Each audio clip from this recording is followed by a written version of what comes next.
And welcome back to Scout Talk, everyone. Today's episode, we'll be discussing Tarkov.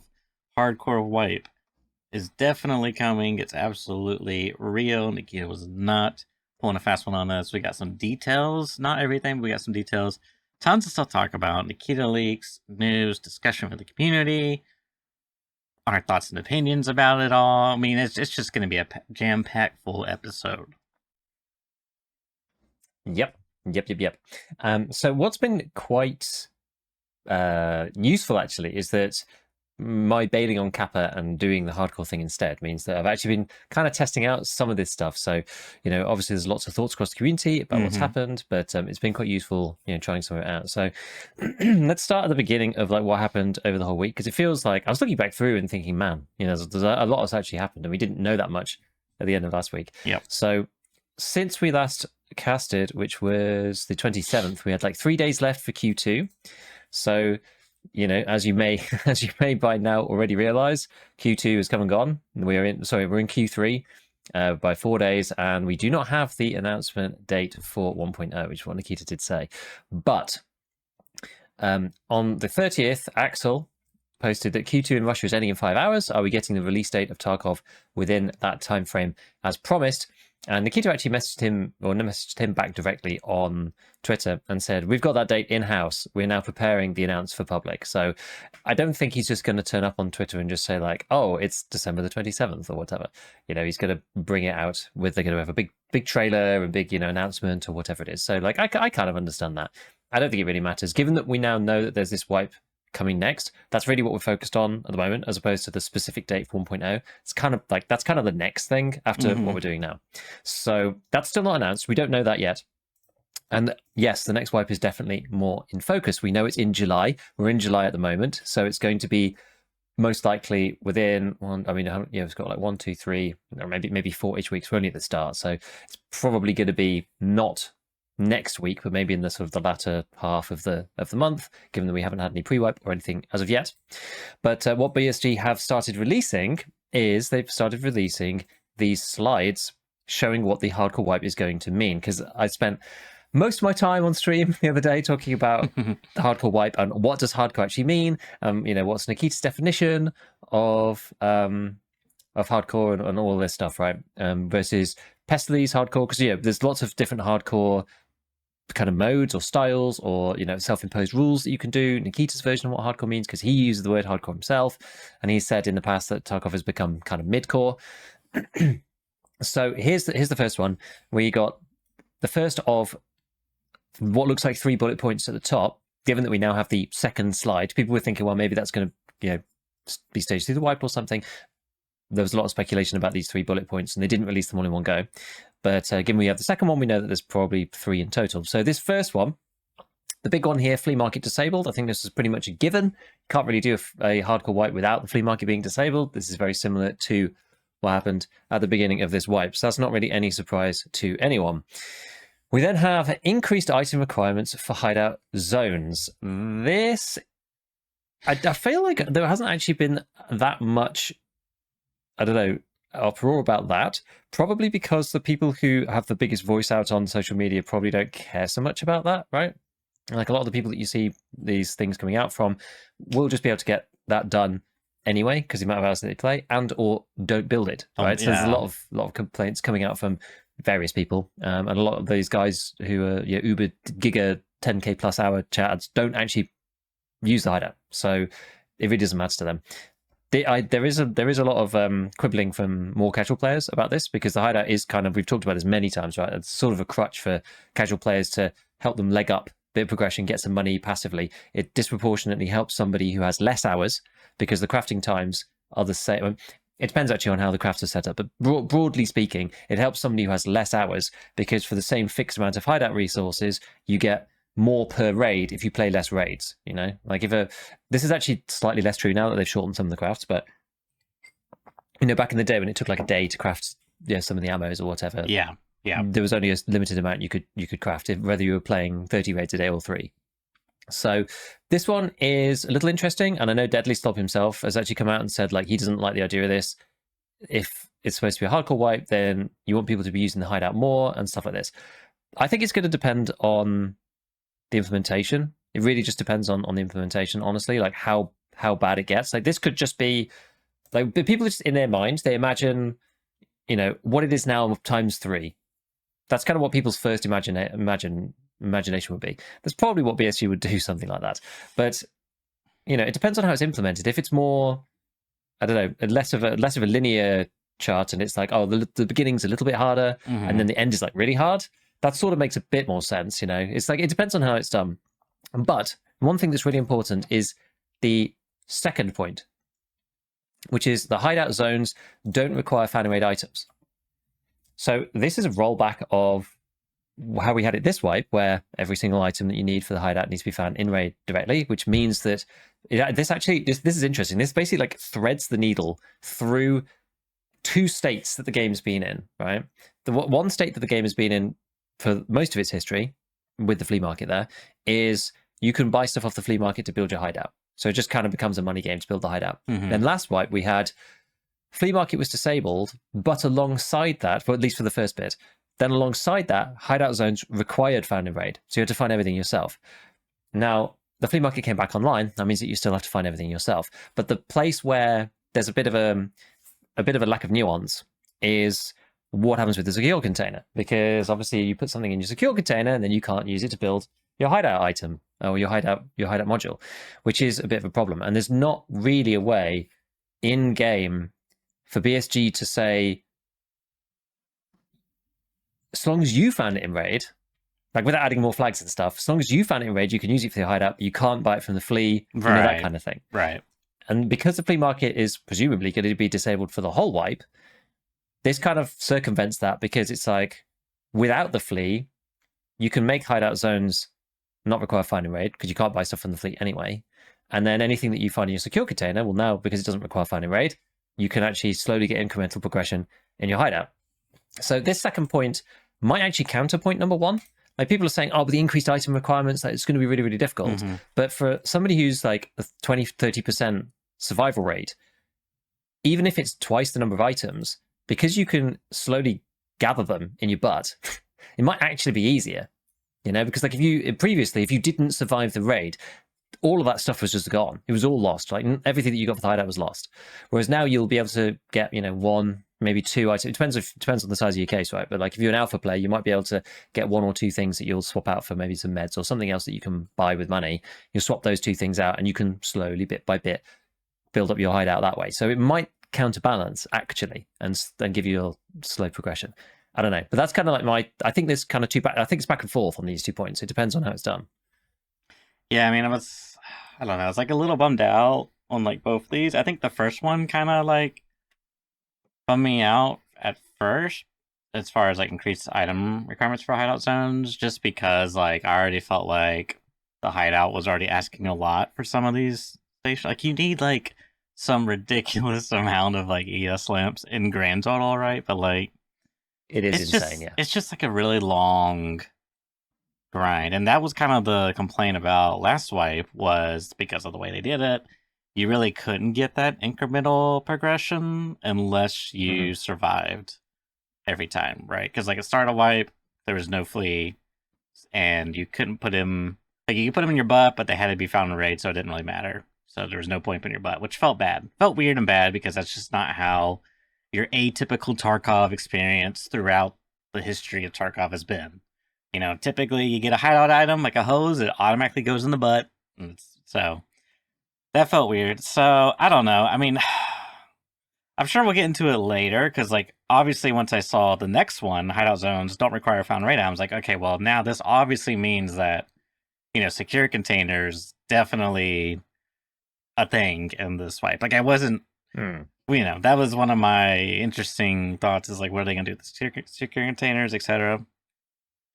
But yeah, I mean, we'll see how this plays out. I suspect in general, if you're like 80 to 90% of your weight, let's say you're doing the level 2 lights and you need like, what is it, 12 bulbs? Maybe now it's like 16 bulbs. Maybe, yeah, I can't remember now. Maybe it's like 16 bulbs and like, 12 wires. And you got the wires, but you're like, dang, I just need 3 more bulbs. You're like, you know what? I'm just going to go hatchet run, maybe not even hatchet run, maybe just like pistol, empty container, like mac and cheese, get a Makarov and a slice of cheese, and just try to get as many light bulbs you can on like customs or reserve or something.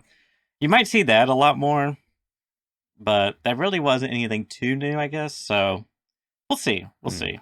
It's gonna be very. I mean, we'll talk about more. It's gonna be very interesting because now that like the I don't know. I don't know if I wouldn't say like stakes necessarily, but like the difficulty. It's become a lot harder to just acquire progression now. Like previously you could buy hideout progression fairly easily. Yeah. With some leeway. So it's gonna be very interesting to see how this affects player behavior. Yes, it will be. So yeah, I mean, I don't think this is the end of the world. I think people are really complaining about this, but I don't think it's. I think it's maybe going to be okay because of what we've just spoken about. Mm-hmm. So the next one, limited hideout ammo crafts. Now, this could mean anything from removing all of the hideout ammo crafts that are there currently, most of which of them are actually garbage, by the way. And I'm even playing hardcore. I've got the workbench level 1 up, and I'm looking through just like, I could just get better stuff in raid. Like, there's literally no point in me doing any of these. This is just useless. Yeah. Versus level 3 workbench crafts when you're high level being just like turbo mega OP, right? And so if limited hideout ammo crafts means they add more lower tier stuff and remove things like BP, M856A1, sorry, M855A1, M61, obviously. Like M61 craft should never have made it into the hideout. Can't believe it was there for the rest of the live. I will die on this hill, right? M61 should never have made it into the hideout. It should never have come back. But so all of those guys, those crafts, obviously, well, I say obviously, probably should be removed for this wipe. I mean, if you do manage to get to, I mean, they definitely need to be adjusted at least, but like if you do manage to get to, level 3 workbench and stuff, like maybe you could be able to craft like a small amount. You still have to, like, you got to find all, because there's no flea, you're gonna have to find all of the inputs yourself.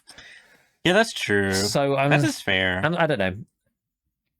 So we'll see. I mean, maybe it gives you less. I don't know. I mean, the only reason why it's a huge problem now is because, as we've said before, you can get your progression. You go through until you get the thing, and that's like, oh well, now you just buy all the stuff from the flea market.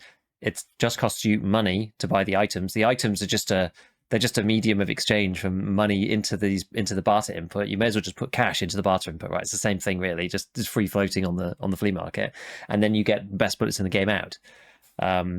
So, but if you actually go and have to find all of the stuff yourself, then it kind of like, it makes more sense to have things that you can craft that are the best of the game. So, yeah. I don't know. We'll see. Now that we're talking I reckon through they're probably this, going to get rid of them, but now that we're talking through this, I'm kind of hoping that they didn't just like they thought about this thoroughly. You know what I mean? Like they just didn't go through each category and be like, okay, nerf this, nerf this, nerf this. All right, hardcore. You know what I mean? Because you're right. I mean, it would make more sense.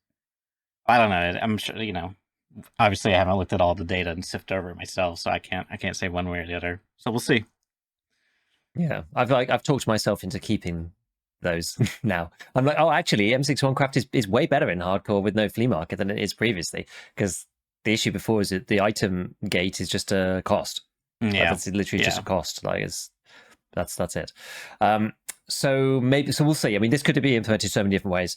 And then this is probably the one that got the most flack from, I would say, like Tarkov Twitter creator sphere, is reduced spawn chance of rare loot. Like loads of people, and I actually am not really sure whether I care particularly either way. I'm like, I've never been one that's like a super rare loot searcher. I'm just not that kind of player. But people obviously are being like, if it's hardcore, we have to, there's other stuff coming that, like the transit stuff that we'll talk about in a minute. But, if we have to go through multiple raids, or you've got to go through and it's like the game's so much harder, it's like, surely the rare loot chance should at least be the same. Well, I think, should it really be? Sorry, I think people overestimate, like, I think they associate rare loot with, like, rubles, and, like, rubles doesn't really get you. Like, it only, when you take out the flea market, it doesn't really do a whole lot. Like, it's important, but it's, like, significantly less important. So I think people are, like, really overvaluing the impact of this. Like, unless they're doing, like, 200 IQ and they're, like, got some specific thing in mind, or, I don't know. But I just don't think this is that big of a deal. Like, my head goes to, like, the average Tarkov Lab streamer. It's like, oh man, this sucks. I only have 2 GPUs and 900 stems in my containers, and just, you know, I mean, this where's all the loot, Nikita? So I don't know.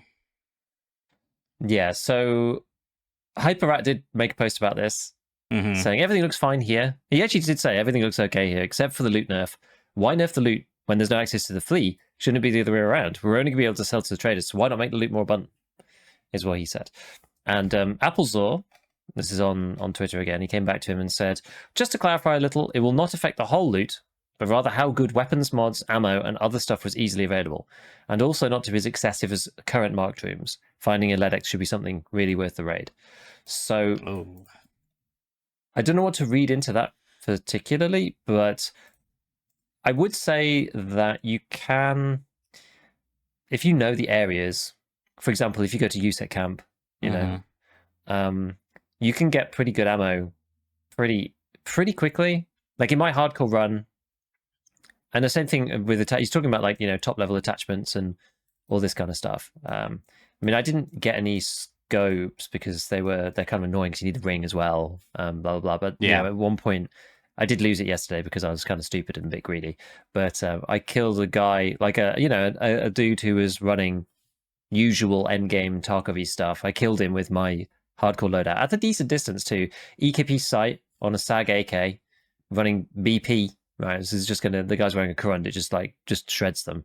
Where I had a grip, I had a suppressor, you know, in my hardcore runs. So you can get, especially for 545. I feel like a bit less for the others, but like in my stash right now, I think I've got some BS for 545, even better than what I brought in. I have BP, I have M856A1. It's like I've got PS for 762 per 54R. Like there's actually quite a lot of good ammo if you kind of know where to look and you're sort of just paying attention. And you're going around. I mean, obviously those places will get farmed more. Like one of the differences about playing hardcore now is that stuff I'm looking for is not stuff other people are looking for. So lots of the things that I'm going for just aren't looted because people just don't care, right? Nobody's looking for M856A1 in raid really at this point. And the same thing goes for food and stuff, right? Most of the food spawns are just empty. Are full because people just don't need those things. They're not going for them. But anyway, it sounds like they're just trying to like cut down on the top end of stuff. So you're not just going to be finding like, voodoos and razors or whatever, or that kind of thing, or, you know, top end attachments. You can find some more of the lower end stuff. So maybe I don't think it'll necessarily be the biggest problem in the world. I mean, most of the time you spend your life scrapping around trying to like A, piece a gun together, B, get a headset so you can actually. And this is not going to be like this, right? We're still going to have traders in this hardcore version. It's not like Pestly's rule set, so it's not as different. Cerebral still do have a place, but I think it'll be okay. So that was page number 1. Then we had that little clarification from Applezor, and then we got 2 days ago now. So that, I think this one they posted that on Tuesday. Yeah, they posted that on Tuesday. Then on Wednesday they posted the next page of the hardcore wipe, extra challenging wipe, number 2. Which presumably means that number 3 is coming. And for clarity for anybody who's listening, if this does come out, unfortunately we're only on page 2 out of 3. So I thought they were going to release the page 3 yesterday, but they didn't. I thought they were going to release page 3 this morning. They didn't. So knowing our luck, they're going to release page 3 5 minutes after we finish the cast, and you'll have to find out what we think about it in a week's time. Yep. Which is a shame, but we can speculate on what might be in it. But anyway, so page 2 came out 2 days ago. The big one, restricted location accessibility, and this is the one that's caused the most stuff. So maybe we'll just like skip through all of them and then go back to this. So it says most of the locations will only be accessible through transitions from appropriate locations. Okay, so that's the big one. We've then got secure container restrictions, can't store ammo, currency, and certain medicine. Limited trader interaction, reduced range of available medicine, weapons, ammo, and armor, and reduced item selling price to increased purchase price. So, I mean, there's a lot, right? There's a lot to unpack in this particular set. Let's start at the beginning, I guess, with the restricted location, because it obviously touches on a lot of things, but it's quite sort of standalone as well, in a sense. So, you're not going to be able to just queue into every map. You're going to load up the game, and you're only going to be able to pick anywhere from 1 to 4 maps, because there are 10 maps in the game, 11 if you count Labyrinth, which I don't. So there's 10 actual maps in the game. Most means 6, right? Because 5 would be half of them. So most to me means 6. So most locations will only be accessible. So that's 6 of them will be accessible through transitions. That means that 4 of the others are going to be open at its absolute maximum. And obviously it's minimum 1 map, otherwise you couldn't play the game. So there's been a lot of speculation online. I think me and Ewing both posted kind of our thoughts without like reading each other's within like a couple of hours of each other, and both came to exactly the same conclusion, which was interesting, at least as just a data point on its own, in that if you choose, if I was BSG and you choose Ground Zero, obviously Ground Zero feels like it has to be there because it's the start of the game and all the starter quests are on it, right? So Ground Zero has to be on there. It just doesn't make sense for it not to be. Then outside of that, if there's going to be some more maps, I feel like it would make sense for them to do customs and woods. I don't know how they're going to explain this or exactly how they're going to do it, but customs and woods are both kind of like Timmy maps. Woods is sort of a Timmy map because it's open and like it's easy to get around. Customs is just the historic Timmy map, even though it kind of isn't. Customs is actually quite complicated now and a bit tricky, and a lot of Chads use it as their stomping ground. So customs is actually quite hard, but it's still a Timmy map in its sort of to be theoretical fair, sense. There's a lot of follow-up quests early on that point directly to customs. So yeah, you have like Pocket Watch and stuff like this. But the beauty of picking those 3 is that if you do so, actually I don't know whether do you have I should have sent you this transit map to throw up, but maybe I'll just if I just send it to you on Discord, I don't know whether whether you have time to pop it up in the background. But basically, I was looking at Rima's transit map. This is thinking about like what might happen as soon as this came through. And the new transit map that Rima's got is like really nice. It's very, very, very good. So if people haven't used it, you really should, because it's much better. It's much better looking than his original one. Anyway, long story short, if you pick Ground Zero, Customs, and Woods as the 3 starter maps, you can get to every other map in 1 step, except for Labs and Labyrinth, which require 2. Yeah, that's what I figured. Structurally, it would be quite sensible. And you could throw Factory in there if you really wanted to, because it doesn't really affect anything. That would mean Labs is 1 step rather than 2. But it doesn't really matter because it connects to Woods and Customs anyway. So and that kind of makes sense to me, just because of like the way that the maps are staged in the progression and which ones they're connected to. But it's hard to know, and I think the reason why this is causing a lot of controversy, the first part really is to do with the technicalities around the game. The fact that if you're going to want to go from Customs to Shoreline, for example, you need to go to Shoreline to get Punisher Part 1 done, or whatever it might be. You load into Customs. Like, best case scenario is you go, okay, I'll bring my stuff. I load into Customs with what I need. I'm right near the extract. I've waited 5 or 6 minutes to get into the game. I'm right next to the extract. It's going to take 1 minute for the extract to open, and then get in the extract. Even is it to Shoreline? Is it the boat? Shoreline is in the bus next to the boat. The bus. So I don't know whether you played since, but you know where Smuggler's boat is. Yeah, like we're talking about. And if you just walked up the hill, there's that kind of like checkpoint with the big truck. Oh, okay. You can now get behind road the truck. Customs. Basically. So the road continues. You can get behind it, and there's a bus at the back. Then once you're in the bus, you can press F to transit. That takes you down to Road to Customs on Shoreline, in theory at least. Okay. But it's a one way, so you can't go Road to Customs back to Customs from Shoreline. Bizarrely, even though I don't really know why, but you just can't. So anyway, so you can go. I guess there's a bus at one end and not the other, and it's a long way, I suppose.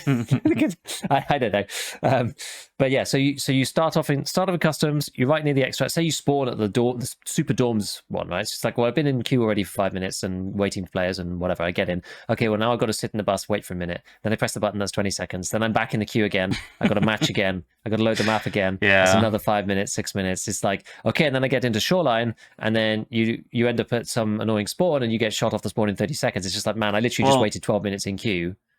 That's the technicality part for me, is like, I assume you're gonna have, like, because how they worked at one point in time was you took, if you took the road to if you're on Customs and you take the Shoreline transit, you would always spawn at the Road to Customs spawn point, was my That was understanding. not the case. Then it was the case, and now it is the case with some caveats.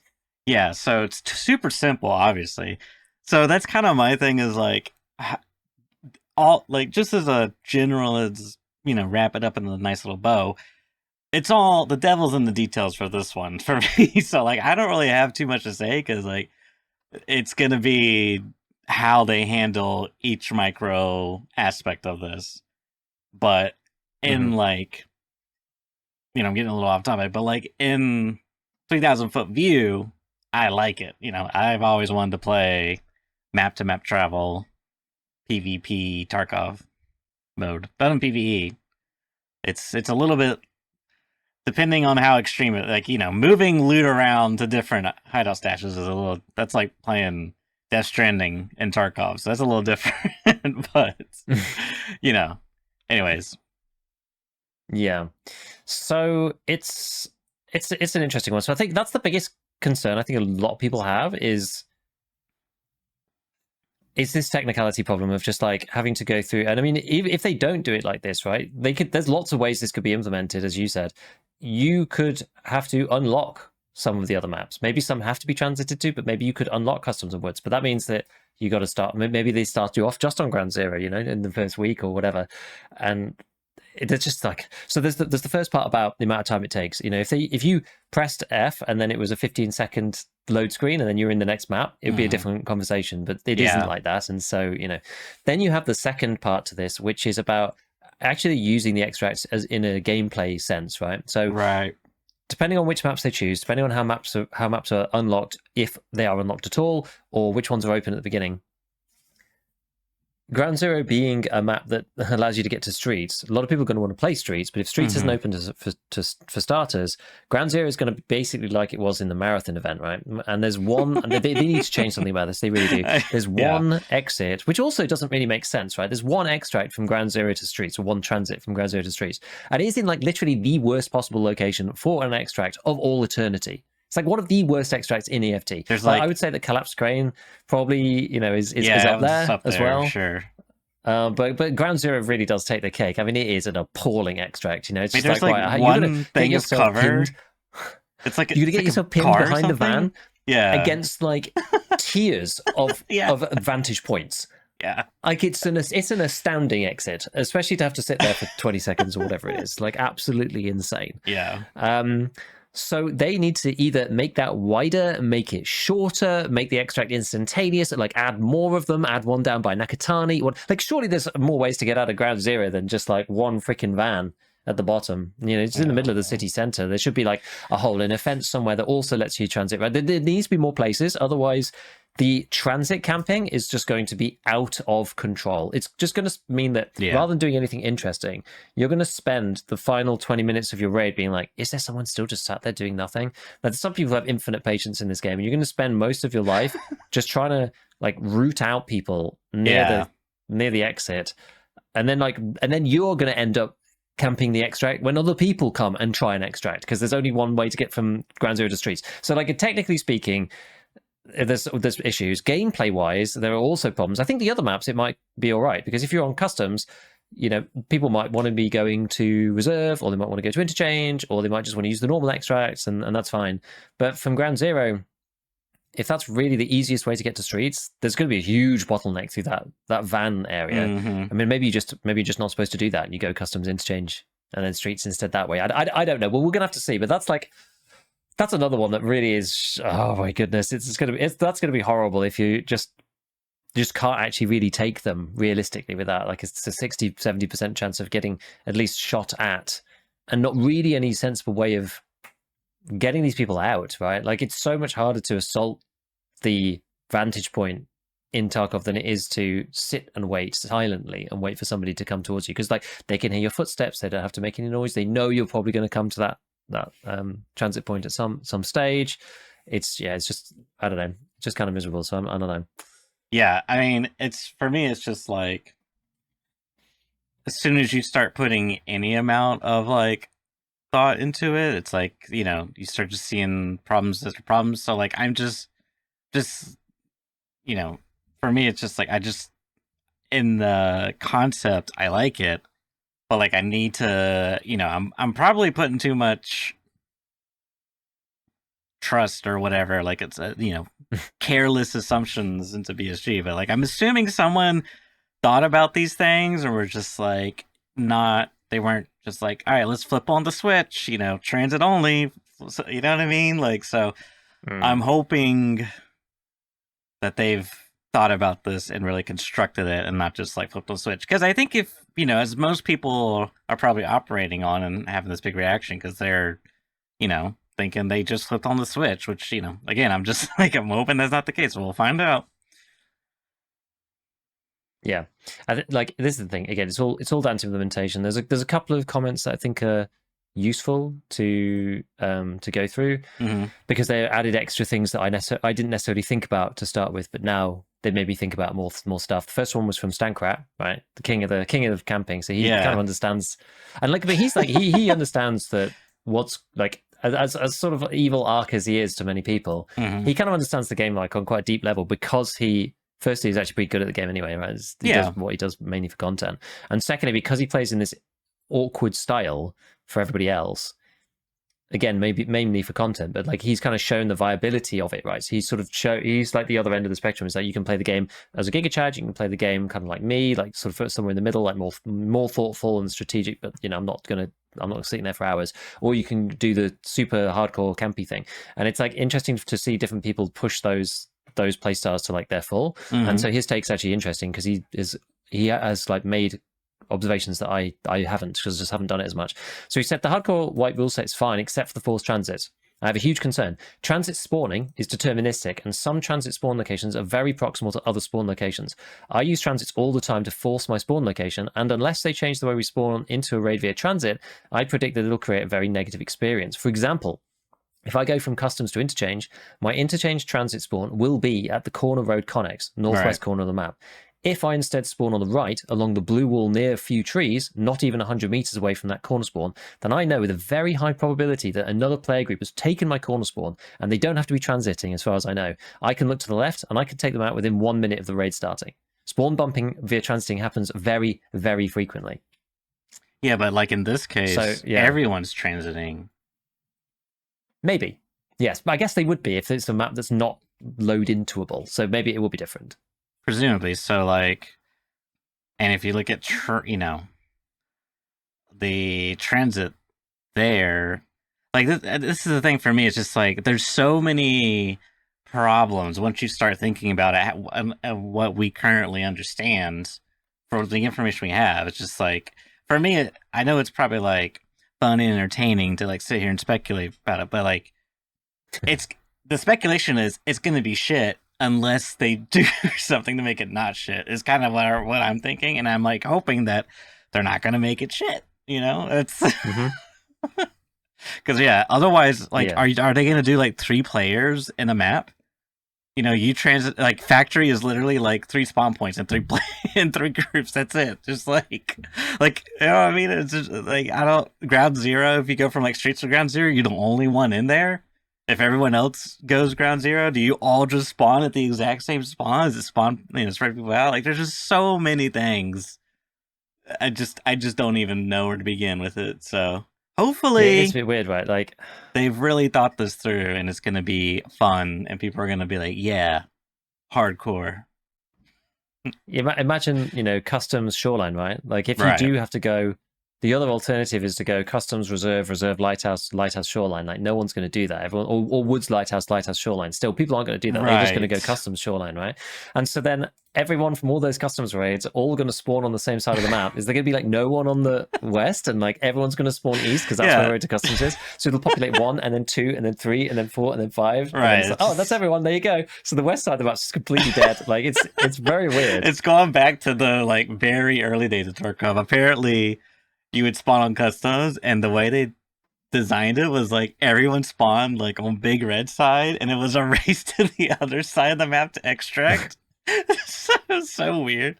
So yeah, you're gonna spawn ground zero. Your only transit is just this, little giant rat dome, basically, of to transit the streets. Who can, king of the minivan. So you play that for 30 minutes, and then you all spawn on the same street side of the map. Like, it just there's no way. There's like, I just want to believe that BSG have thought this through and they cooked up something great. So that's what I'm rolling with for now. Slay in chat said, surely they won't create chokeholds like they did when they released Marathon and Labris back to back. So, oh my god. So Airing's tweet, which was it was like mine, but with kind of more thought put into it about some of the more like mechanics implementation. After basically saying, here's the 3 maps I think it's going to be, same as me. He also said, I think most of the old extracts will be in play. They will just become transits with a few exceptions, like car, green flare, and co-op. Co-op car and green flare could easily be direct to hideout, regardless of maps. On streets, for example, while you have to transit to get there, you could extract straight to your stash for your car, green flare, or the scav co-op. Some car exits could also be transits.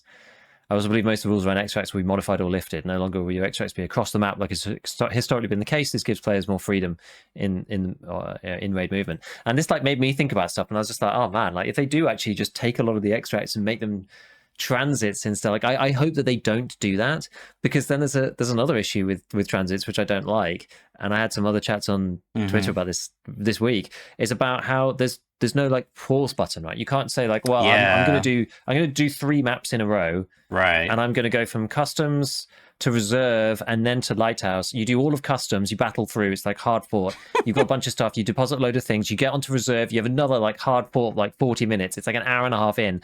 You're like, oh man, I kind of got something to do. Like, I don't really want to do the lighthouse right now.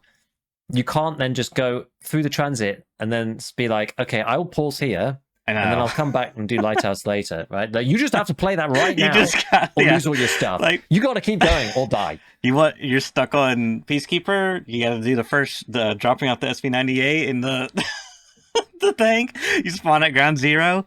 Battle your way, go to streets. Now you gotta go to interchange, battle your way, go to customs. Now you gotta go to shore, like all of that. And then as soon as you spawn the shoreline, you die 2 seconds off the rip. It's just like. So, I mean, I'm of the opinion that all of the transits should also probably just be exits as well, I think, or more of them. I think they need to shake them up a bit so that it's not. We'll keep it how it is now, I suppose, but. Maybe make every extract also a transit or something. I don't know. So then there's more transits, but the extracts are still there if you need to leave. I mean, I do kind of wish that there was like a way that you could say, do you want to continue with the next map right now, or do you want to like take a break? Like and, how hard could that be? It'd be like you're currently mid transit, right? It'd be like if you choose a different map, like you can stop your run, right? But you're not queuing, stuff, right? You can look at your stash, but it's all locked out. Everything's locked. Yeah, it's like exactly. raid. Yeah. They gotta, like, someone's gotta.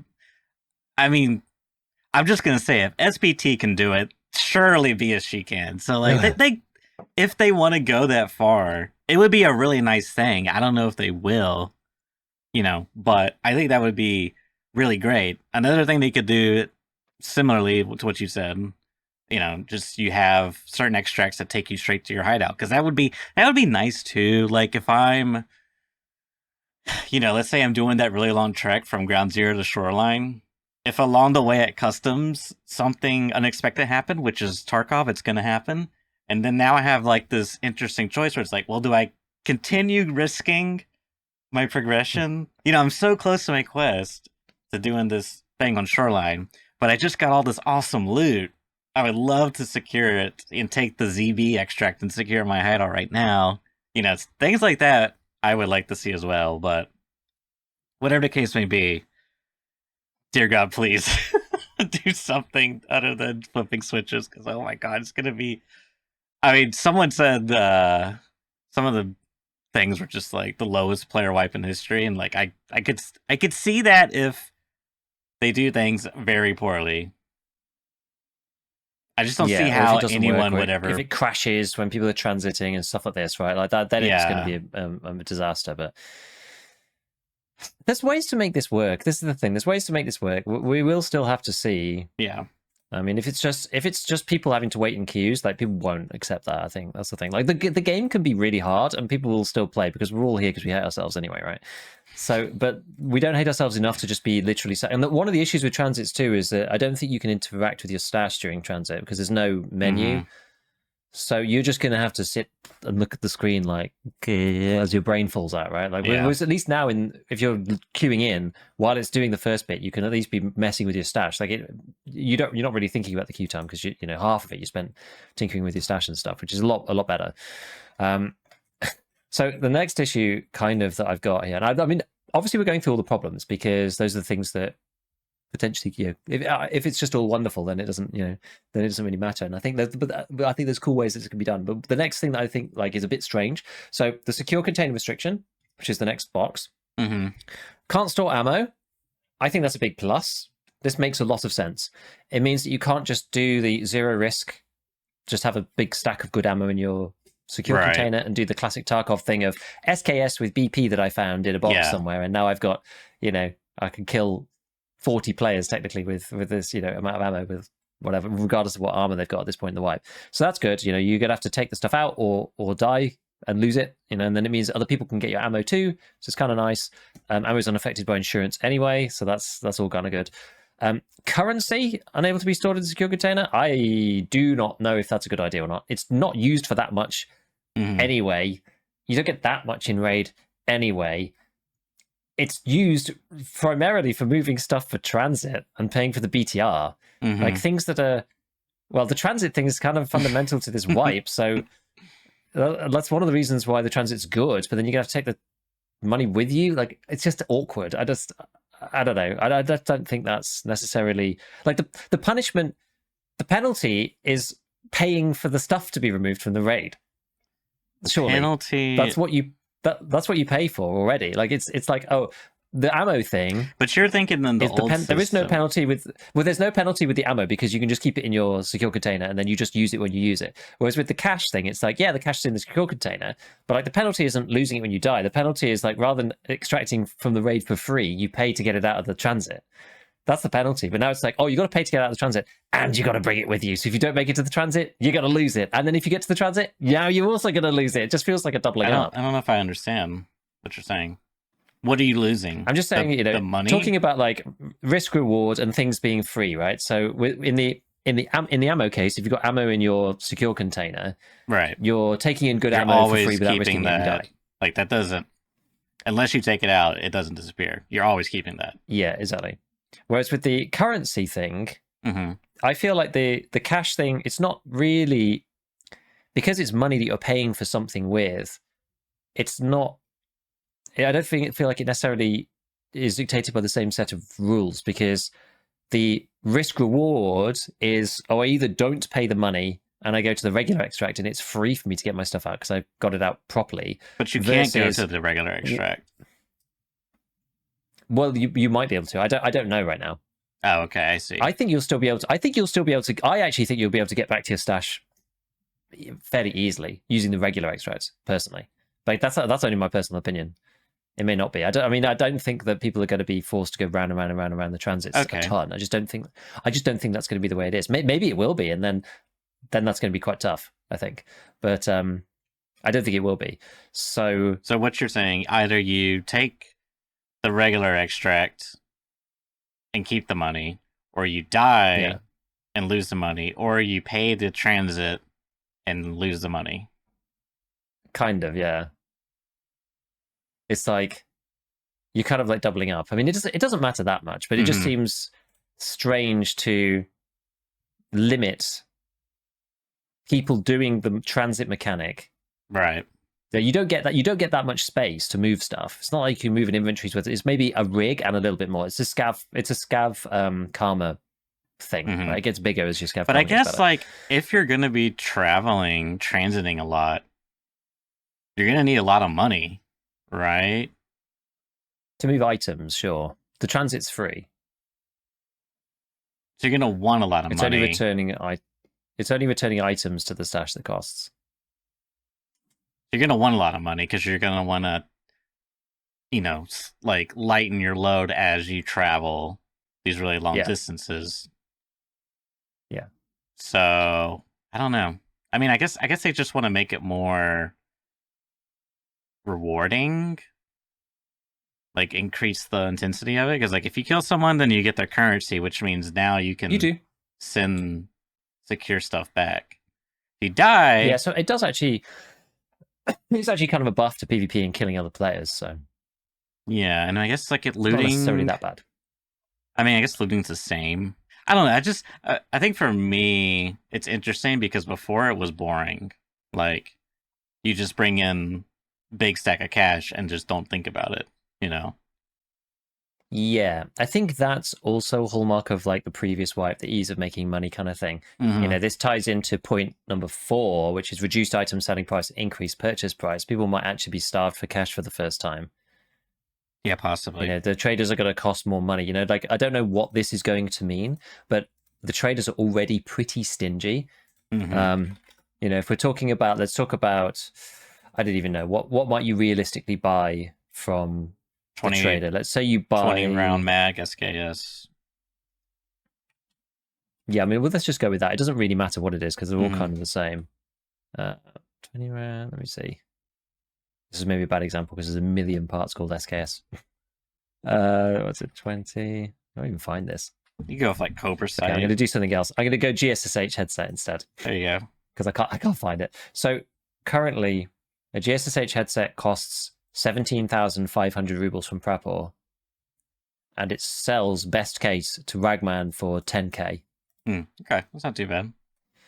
So it's not too bad. So depending on what they do, I mean, if they doubled and halved it, Oh god, that's rough. then you'd be paying like 32k for a. I mean, I'm just thinking like, what could they do? Worst case, I was thinking like 30, 30 both 30% or something? ways. Yeah, I was thinking like 30 both Yeah, ways. so that would take it to like 25k for GSSH, and then you're only selling them for like 7 or something.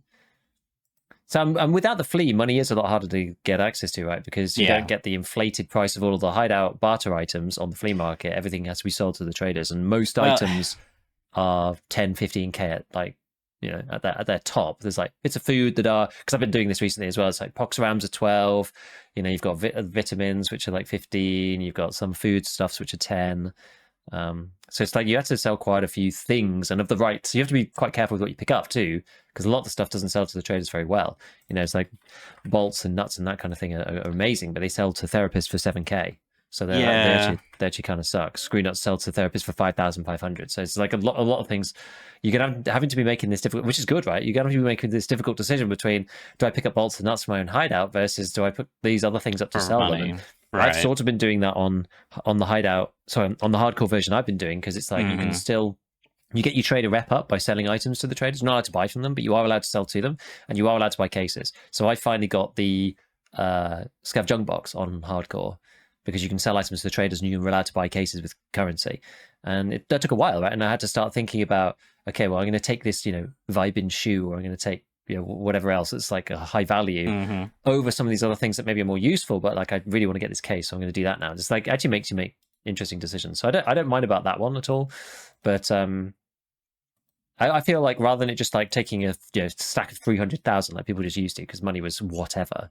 Money might, I mean, maybe it won't be. I mean, the transit cost is actually pretty low in fairness, so maybe it does make sense to have it there, because it's even in this wipe, maybe it's still not enough to make people care enough and make the mechanic interesting to be purely based around its price. I think to send back a whole bunch of stuff, I think it costs like 20 to 30k, something like that in the basic transit, which I mean is like three Tushonkas or whatever, sold to therapists. It's not too bad, especially to get out important stuff, a whole week's worth of important things.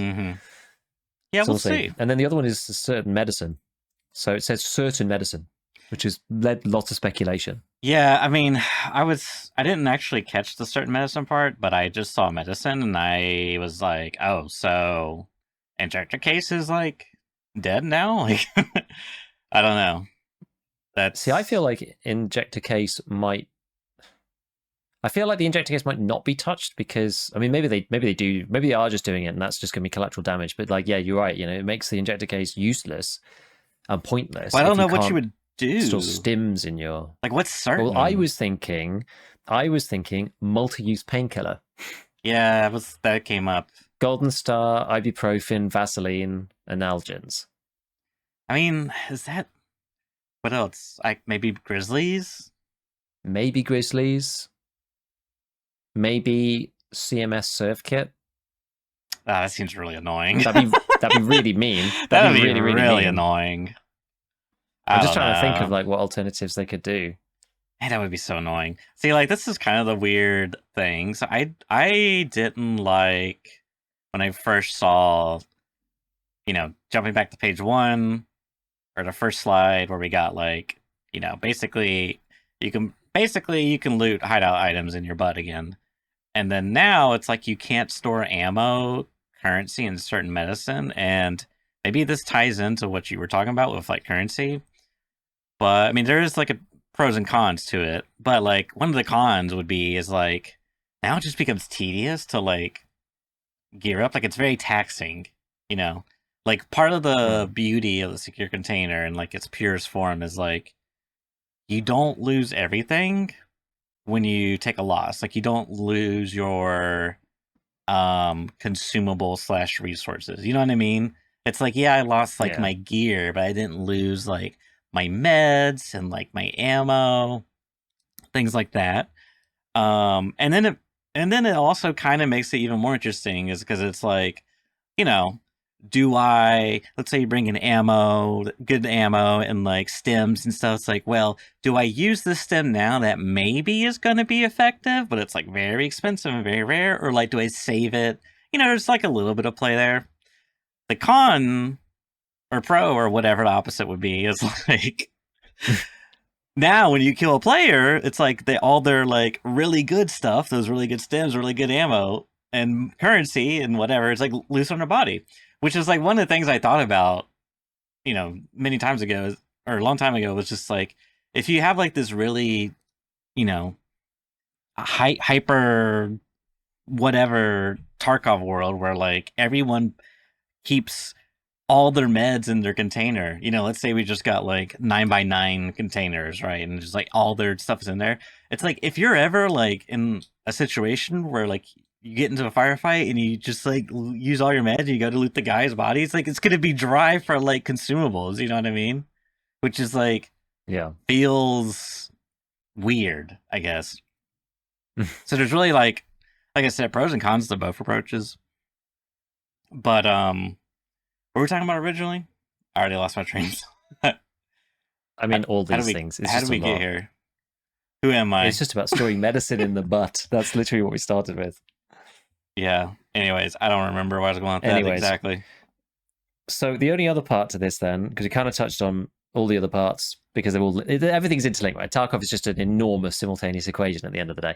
So the final one is box number 3, the middle low box, which is limited trader interaction, reduced range of available medicines, weapons, ammo, and armor. So this is absolutely necessary. You can't take the flea away and keep the traders how they are. So great. I mean, again, this really is going to depend on what they do. Yeah. But we know that the stuff's going to cost more in the details and sell less. But the devil's in the details. You don't get that much at level 1 already. Mm-hmm. A lot of the things will be removed. I mean, I don't know how this will work. I mean, the thing is, it's funny. Without a flea, a lot of the barters, as we said, they make more sense. A lot of the game mechanics make more sense with a flea. Well, some of them do, some of them don't. But then again, you could argue one or the other. But like back to your bolts example, there's some weird.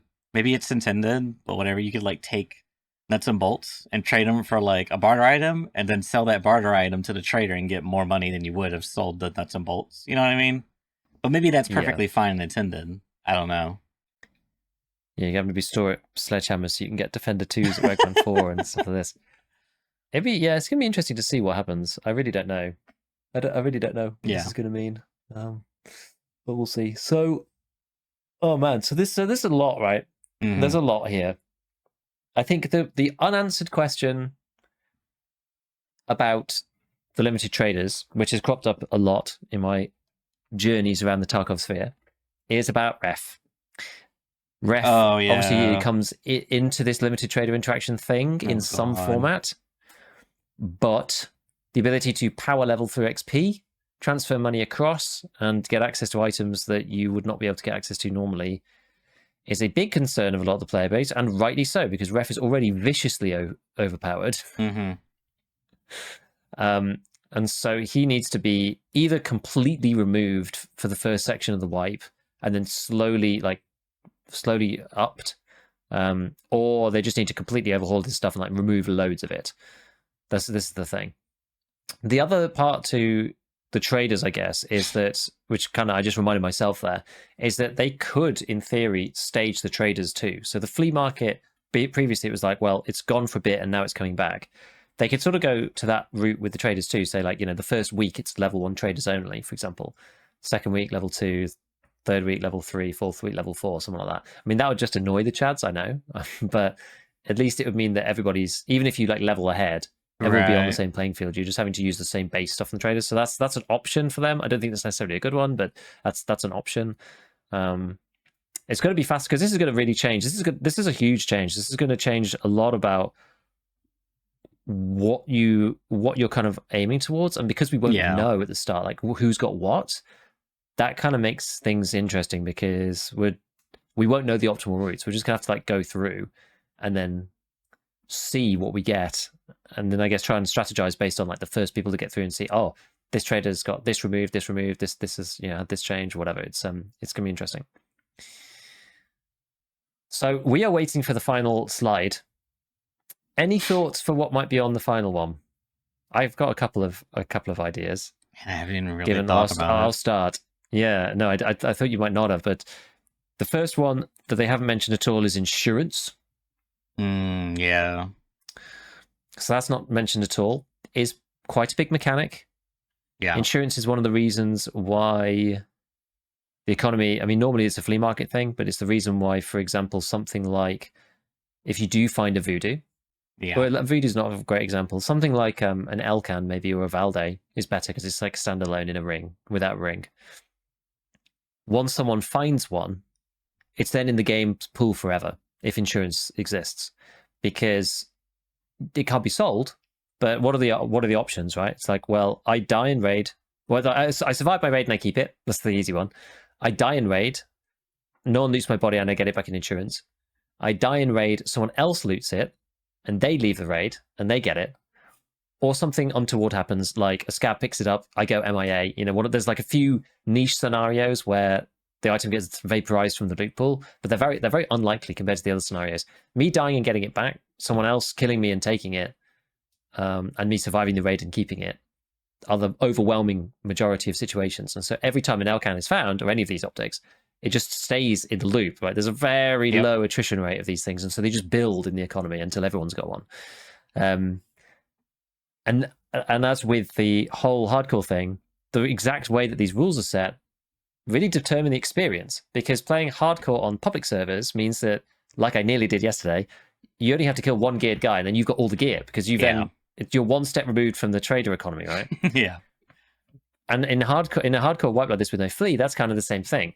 Yes, you might not be finding like Elcans every raid, but if people are slowly, say Elcans, were 5 times more likely to be found than any other optic, just for pure argument's sake, and they hardly ever get removed from the game, what's the chance of you bumping into another PMC with an Alcan? Well, it's incredibly high. So like it affects like everyone's experience, even if you're not necessarily looting those things, because that's going to determine the relative gear and how much you see these different things on other players and stuff. So it's actually going to matter. So insurance is a big one. The next one is scav. Scav is probably one of the most inflationary things in the entirety of Tarkov. Surely there's no flea that matters a bit less. But they've not said anything about scav yet. Now, I wouldn't be surprised if they keep scav in, but it's a lot longer cooldown, or you're like map limited in the same way as you are PMC, potentially. Because if you're just able to just go run roughshod over Tarkov as scav on any map you like, they might do it though, then go and keep it well. They're locals, so they can spawn on any map because they live there, and there's law arguments to be made for keeping scav the way it is, which I think would be a huge mistake. So hopefully we see something about that in the third point, because I do think, although it will be a big sort of punishment point for casuals, I think they got scav thing is. I say surely there's no scav, but as you're pointing to, they kind of gotta have scav, because if you hit rock bottom, I just don't think many people's definition of fun is going to be hatchet running in Tarkov because you went broke in hardcore. Like, maybe because it's like a special one-off thing, but I don't know. I mean, they're putting these slides together. I want to believe that this is like them developing and like showing what they've been working on, which is ultimately going to fruition in 1.0 to be like hardcore servers or hardcore mode or something, and it's like a separate queue or something. But anyways, I do agree with you. I feel like they gotta have something there for players, but like I also agree with you that it's just gonna be completely busted. It's gonna be super annoying because like half the scavs are more geared than the starting PMC kit. So like they gotta do something. Yeah, I don't know what exactly. Like the a hugely long cooldown is the obvious answer, but that will make it really annoying for people. I mean, yeah, I don't. I mean, making it the sort of similar, but you literally are in the last 10 minutes. It's like a sprint to the exit kind of thing. Like there's ways to tweak it, like change the starter kit so that the items are really really bare bones. They give you like just the absolute basics, none of the rare items. Is that even any fun though? Don't know. Random map, you can't choose a map. Maybe you get a Vita. They're not going to do that though, because so I've been watching a lot of Pestly's updates on these things, because Pest kind of talks to Nikita, and he doesn't obviously say what Nikita's thinking, but he kind of speaks the same thought process, or like at least ideas that Nikita's thinking about. And Pest did say at one point, they're not going to implement, because they're focusing on 1.0, they're not going to implement anything that requires like massive amounts of coding. So most of the solutions, if it's going to be some complicated thing where they're going to have to like recode a load of stuff, like the random map thing and give vetoes and stuff like this, like it's very unlikely they're going to do that. So it's going to take dev resource. So it's just like anything. It's useful to put that filter over to try and work out like what's. Yeah, it's probably cooldown time, because that's easy to do, and loot pool on the scavs, because that's also probably just a number. Yeah. To randomize those loot pools. So yeah, I don't know. So insurance and scav, I think those might be, something about those is likely to come on the next one. The other one, which is a big one, a lot of people are asking about as well, is what happens to our starter loadout? What do you mean? Pestily kind of raised this question, being like, if this is proper hardcore, Nikita wants to just go for it, we should all just open it up, and there's just nothing in there. Did I say last week it'd be so funny if like everyone would just hatch it running day one? Yeah, I know. And Pestily said exactly that. He was just like, "Come on, Nikita, let's do it. Just nothing. Just that would be hilarious. There's nothing in stash. You just have to go." That would be one way of solving, the like account disparity. I mean, it's not really that egregious nowadays compared to what it used to be way back in the day. Yeah, I don't know. I don't know what would be the most egregious part of that. Probably very little, honestly. Seems pretty tame. Said, given there's going to be traders, like maybe give people like no stuff and then just some money, so at least you can like buy what you want to begin with. That could be fun. That's probably like the second best option. Yeah. I don't know. But yeah, I guess there's a lot of people. There's a lot of people, especially when I was talking about this previously on Twitter, and there's some comments in chat as well. People being just like, "Oh, but BSG can be going against." It's like we paid for this stuff and its features in the game. Whatever. I'm just like, good luck with that lawsuit. Yeah. I don't. Yeah. I don't know. And some people thought like, no, it could cause problems for BSG. I'm not sure if any. I don't think any court. They'd just be like, I mean, who are you? It's like, what? Yeah, I don't know. Maybe. What is this about? Like, what do you even want? If there's enough money involved, for some big case, or someone maybe. But yeah, I mean that is kind of true. I mean, if you paid for a product, it does feel pretty crappy. But I don't know, man. It's just like this is gonna be a one. Like I don't know. Is it a one-off? Is it not? I don't know, dude. I don't know. I just want something. I mean, I think it's going to depend on how it's received. This is going to shape up a lot of stuff. I think. Yeah. This is an important test, in my opinion. And this is the last one before 1.0. Yeah. But exactly, as per chat, like, how can you do hardcore with people starting with the full unheard edition stash? I don't even know what's in there, and I don't even want to know. I mean, it's like EOD on crack. You start with the cult circle already. You get a scav junk box literally off the rip, and an ammo case. You get M80. So nice. You've got like an SR25 with a razor. Like, it's insane. Shut up now. It's mental. It's mental. It's like I think you get M856A1 as well and stuff. Like along with obviously the MDR and things. Like it's insane. You just kill everybody. You're like the anti EOD like hard counter from That's lame. Broken Arrow. It's like, I feel like the more annoying part is going to be like if you're a standard account player, and then like you just I don't know. I just hate the thought of just like, damn, that guy won because he was EOD. You know, and it's like, or I even mean, the it's thing is, like, EOD gets like an M700, right? It's just like, okay, whatever. You know, you get an MDR and you get yeah, some but you get class like 4 armor or the whatever. bigger butt and like the grizzly, like being able to Yeah, but that's like, like, it's different though. It's different though if you're like, oh, you know, he's got like, I know he's got the extra stuff or whatever, but he killed me with like 855 out of an yeah, I mean M4, you're whatever. right. Whereas It like, is but like like on, you another know, on tier day one, up. when you're running around with an MDR and You're right. It is AVS a on, tier whatever, on up. day one, and you get killed by, and you look at him and he's got the freaking cloak on, he's I got the I know. It SR25 is a full of tier up M80, for and you're sure. just like, That's gonna feel really bad when you're standard dying to the pay to win I edition. mean, it's I a don't day know, one problem, man. right? It doesn't matter because everyone dies within like 3 raids anyway, even if you got Yeah, that I'm stuff. kind of So with Facility though. Like, just they'll get over it. yeah. Just nuke them. Let's all go in hatchets. Because, dude, if everyone goes in hatchets, you know people are gonna be VoIPing and working together. Like, you may not even have like that much gunfight outside of like accidental team kills from like No one's got a VoIP. gun. Yeah, well, like as soon as they get a gun from a scav, there's gonna be like, the comms of VoIPing, and then you know how it is when you're like chaos if you're friends trying to not team kill each other. Now do that with random people over VoIPing game with scavs, like, and then it's like who shot who, and it's like, oh, you're a traitor. Actually, wait, this is like absolute cinema. They need to Yeah. do this. This would be great. I won't be in there Exactly, that was instigating Bethany's fights. I'm like, he wants your loot. That guy right there, you can't trust him. He wants your loot. He wants your beaten up AK. Kill him. Yeah. He said he's gonna kill you first. Friends become enemies. Yeah. Wild. So yeah, I don't know. I'm not sure if there's anything else that we're kind of like really missing here. What else would be like really important? We've kind of like this. They've covered traders, secure container, like which transits and locations. I mean, like, selling boss price, spawn like the flea. rates. It's not something. Maybe yeah. I feel like that's a BSG thing. It's not something on my personal list, but if I'm thinking of BSG Quests, maybe. Like quests, if there's any questing stuff that's different, I guess maybe.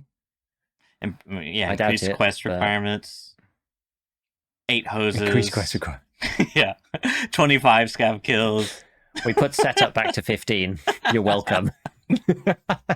Oh my god! What if they like remove like scav vests and stuff, dude? This type's I honestly just like don't know, man. I'm gonna see it and I'll like suss it out, but like I just don't know if I can like commit to it because it's just like it just sounds like it's gonna be a lot. I feel like it'll be fun to try it, and depending on how good it is, maybe. But like I don't know, it just feels like it's gonna be a lot. Yeah, I mean, there's a lot of like various comments from people. Baddies just like excited for the last page where they remove the desire for anyone to want to keep playing. But when's this last page coming? I want the last page. Yeah, I'm curious. I'm curious to see what they're gonna say. I thought there. it would have come by now, but so it's funny that they were like, oh, one day, and then the next day, and then they're just like, well, that makes me wonder if they're like trying to regauge stuff, because I think the first one wasn't too bad in like community reception, but like the second one, from what I saw, was just like, yeah, a lot of negativity, seemingly. Yeah, exactly. Okay, so other things then they showed. So Nikita Leaks stuff. He posted another part of the poster, saying it's coming, which Gasp. is a person dying, presumably, the LEDX Hopefully at the front. Well, they look like they're not getting up again.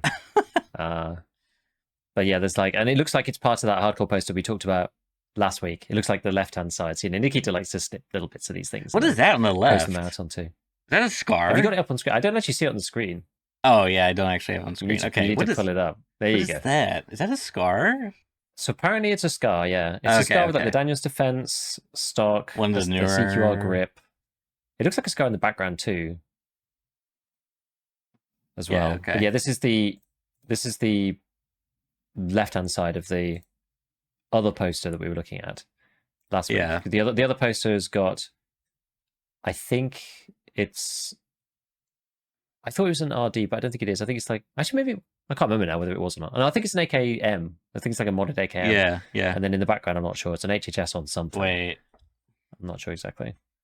can I merge the two together to create an image? We'll I find think out. the guy on the floor is, he's like in the foreground of both. There's a pistol though that's kind of landed weirdly and smoking. That's not part of that gun. Like it looks like some kind of pistol barrel. And you can kind of see from the writing in the background where it says H and R. H and But it's the R. left-hand side. All right, Yeah, let's see. it's Sponsorship from H&R. Anyways. it's like HAR, and then the other poster has got Scale this up. core on it. Okay. Oops. This here-ish. And oops, still on the wrong layer. Okay, and then we go here.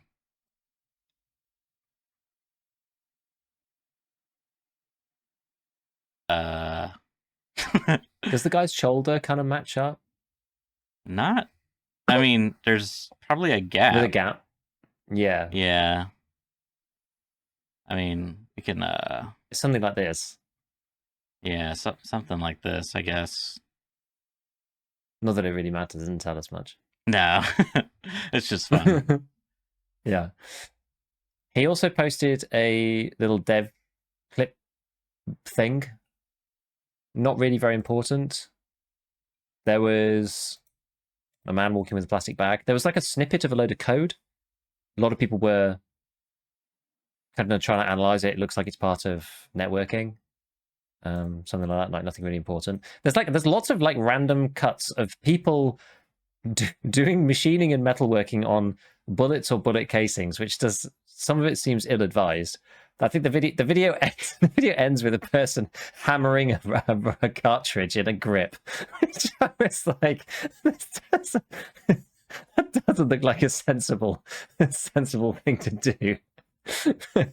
No, I mean, I don't really know that much about working on these things IRL, but it's Oh my quite gosh. funny. They're like using some like little circular saw type things. There's one interesting part in this, which I'll show you where it is, and it's basically a body dragging mechanic. There, you see?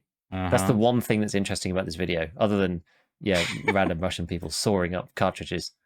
But yeah, there's some body dragging animation that they've done here. I mean, whether that's going 4.0, I don't know. It looks like the person's dead, so maybe you can pull corpses.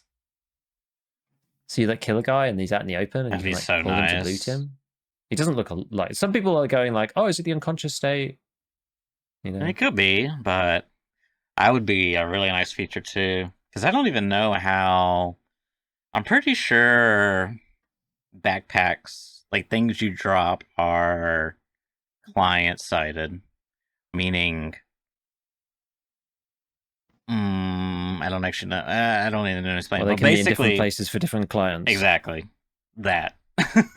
So yeah, I wonder if that would be the similar case. But either way, it would just still be really nice to be able to do this.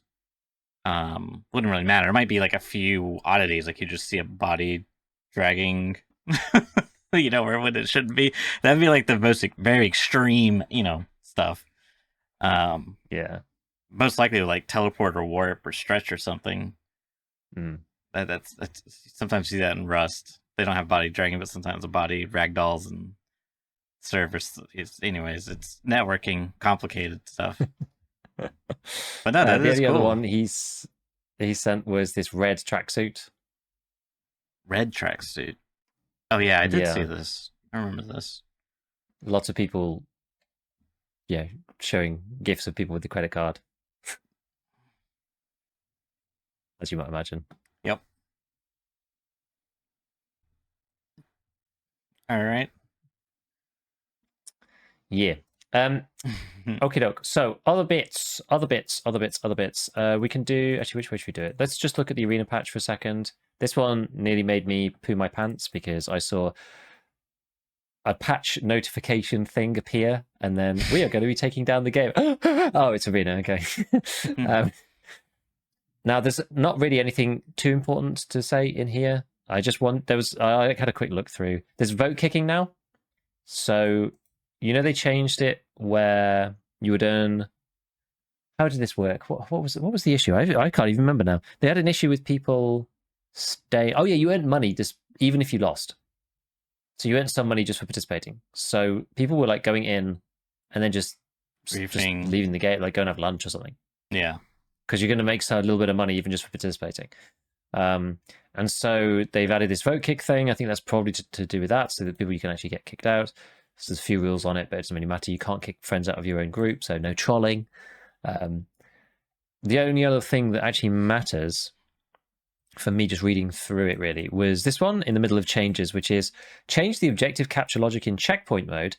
Now if a player dies while capturing the objective, the capture progress resets only for that player. I'm not 100% sure exactly what this means, and the fact that they said dies here. So the issue that you used to have with checkpoint is that it's a point capture game mode. Now, if you are on, say, the middle point, point B, and there's 3 of you, and you all stand on the point, it doesn't go up any quicker because there's 3 of you. But if any of you get dinged, the capture progress gets knocked when any of you get hit. So you better have one guy there. So exactly the point. So you have one guy on the point, and then the other 2 push forwards.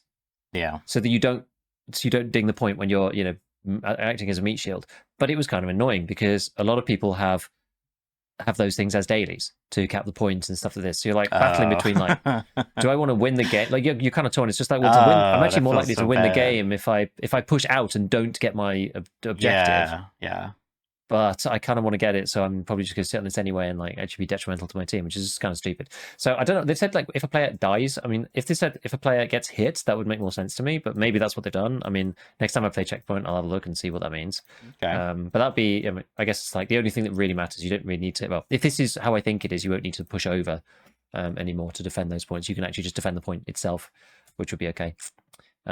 Otherwise, it's just random stuff. It's mainly vote kicking and then a few other random things and some bug fixes. So nothing worth going on about too long. The final one is quite funny, and I actually forgot to do anything about this. So I thought this was a joke when it first came up, and it says as part. I genuinely thought it was Battlestate Games. I really did. As part of one of the upcoming updates in Escape from Tarkov, all containers will have a storage stacking limit. This is necessary to avoid situations where players will get stuck on the profile loading screen due to an excessive amount of items in the stash. The change will mostly affect PvE players who have stacked 7 or more items inside each other, i.e. backpacks.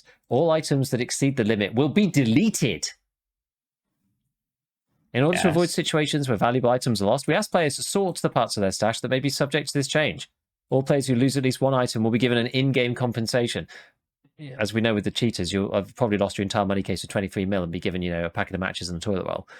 But I mean, the fact I was just like, it's going to be deleted? What? Like, this is great. And I checked this account. I checked Telegram to make sure they posted it there as well. I was like, is this this looks fake? This genuinely looks fake. And I know some people replied on this being like, you need to tell people. And I think Applesore maybe, or Nikita, somebody said there'll be an in-game message. So yeah, good.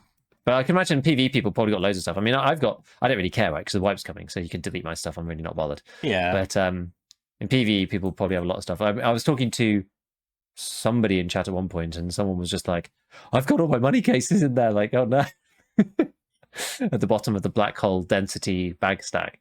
But so it seems like 7 items is going to be the max now, which is interesting. That's not that many bags. Yeah. I mean, actually, I always have more than 7. I always have more bags than I need because I'm having to buy bags from the trader. Yeah, I mean, I used to go crazy with it, but then I started to, realize that 20 is like plenty. You know what I mean? I used to have that Tarkov FOMO, it's like hoarding syndrome. It's like, you never know, I could have a really bad streak, man. It's like got thousands of bags and it takes forever to find the bag you want. So I think seven's like that's still a good number, and the upside is performance. So I'm not really too Yeah. bothered by it. They've Maybe had this problem in the past because somebody yeah, had like 50 bags stacked or something and they couldn't open the game and they had to like go in and manually change his inventory. yeah. So it So does cause issues. I feel like it's overall a good thing. I'm sure some people will not be their favorite thing, understandable, but me personally, not too bothered by it. Mm-hmm. Cool. Okay. I think that's mainly it. The only other thing that I wanted to mention Tarkov related was something that I'd kind of forgotten about that I've actually started doing again, which was about Arena Battle Pass and BPs. Now, if I am correct, and I think I am on this, that Battle Pass points are not going to wipe, but obviously all your other gear and stuff will. So if you're an arena person and you like cosmetics and all of that kind of stuff, if you want to future proof yourself, probably start spending all your money now on Arena Battle Pass points every 24 hours because you can buy 12 or whatever it is for 300 GP coins or 3 million rubles. You're not going to need the cash. The wipe's going to be this month sometime. So spend those GPs, spend the money, get the Battle Pass points, and hopefully you get to keep those as it rolls over, because this time with the battle pass points were the actual bottleneck in the end, as it turned out, rather than the levels or anything else, because you could only get so many per day because they were tied to the dailies, and outside of that you could only get so many per day for buying them. So even if you wanted more, you actually couldn't get them, and so you were stuck having to try and buy them each day to finish the battle pass. I ended up spending another week or something buying battle pass points to actually finish and get all the items alongside doing the dailies to get them. So I'm now buying them each day. I forgot to do this, so I'm just slowly liquidating my GP. I think I've got like, I actually ended up not using that many. I'm always with GP coins. I'm just like, oh man, like I use them for stuff that's like, really, really worthwhile. And then I get to the end of wipe and I'm just like, I've got 3,000. I'm like, I'm just like such a save for a rainy day kind of person that I just end up like not needing them. So I'm just trying to liquidate them on there. But yeah, just a reminder for people to go and do that if they want to max out their chances of doing cosmetic stuff in the future. Otherwise, I think that's it for EFT. Yeah, for now. I mean, obviously, in approximately 35 minutes, still would be the third slide right as we wrap up the show. So just look out for that. Yeah, as is tradition. Exactly. Mm-hmm. So, what have you been up to then? What have you got on the docket? I've played some more demos. I've been playing demos, acquiring more demos, and I don't know. I might make it a regular trend, as I'm quite enjoying finding these games, adding them to my wish list, occasionally buying them. There is a Steam Summer sale going on, so just I am a machine that turns Steam Summer sales into unplayed games in my library. That just just is how it goes. Well, yeah, I got a couple fun ones. There was definitely some interesting ones that weren't some that just weren't for me, but I tried to pick out the ones that really I think are really good here. So let me start with this first one. It is called Yellow Taxi Goes Vroom. All right. Now, That exists, Church. Hang on a minute. Okay, let me transfer you back. All right, you're you're eating your chicken tendies or your dino nuggies, and you're in front of the big tube TV playing Mario 64. Right, everything's great and glam. Just having the time of your life. Right. This is basically that. It's like Nintendo 64 inspired graphics, but it's actually really cool. It's a platformer, but you're a yellow taxi that's like it's got like this little wind up mechanism on the back of it, kind of like a toy soldier, and it's really interesting because the how you actually traverse is like you're driving, and then you have to like accelerate off ramps for like jumps, and there's like a mechanic you get where you can like sort of like freeze in midair and like spin around and then like jump again. It's like it sounds kind of crazy, but like once you get the hang of it, Like you need to only like 10 minutes, and you're like, oh, Yeah. this feels very familiar, like these old games I used to play. It's just like got this kind of little new twist on it, and the game is really so it is. I think it's rated. I don't know what's rated. It's probably like at least teen, but there is like crude humor in it. I haven't like nothing like too obscene from what I saw. But like it's hilarious because the like character, because you're just like a little toy taxi car, but your creator their name is Morio, Right. and he's just like this Italian knockoff, legally distinct Italian plumber. And then there's some lore backdrop in the demo I play, blah blah blah. But like mainly, you gotta like save the kingdom or whatever from this alien invasion, and the person who's leading this invasion, their name is Alien Mosk. And he's the founder of this company called Toysla.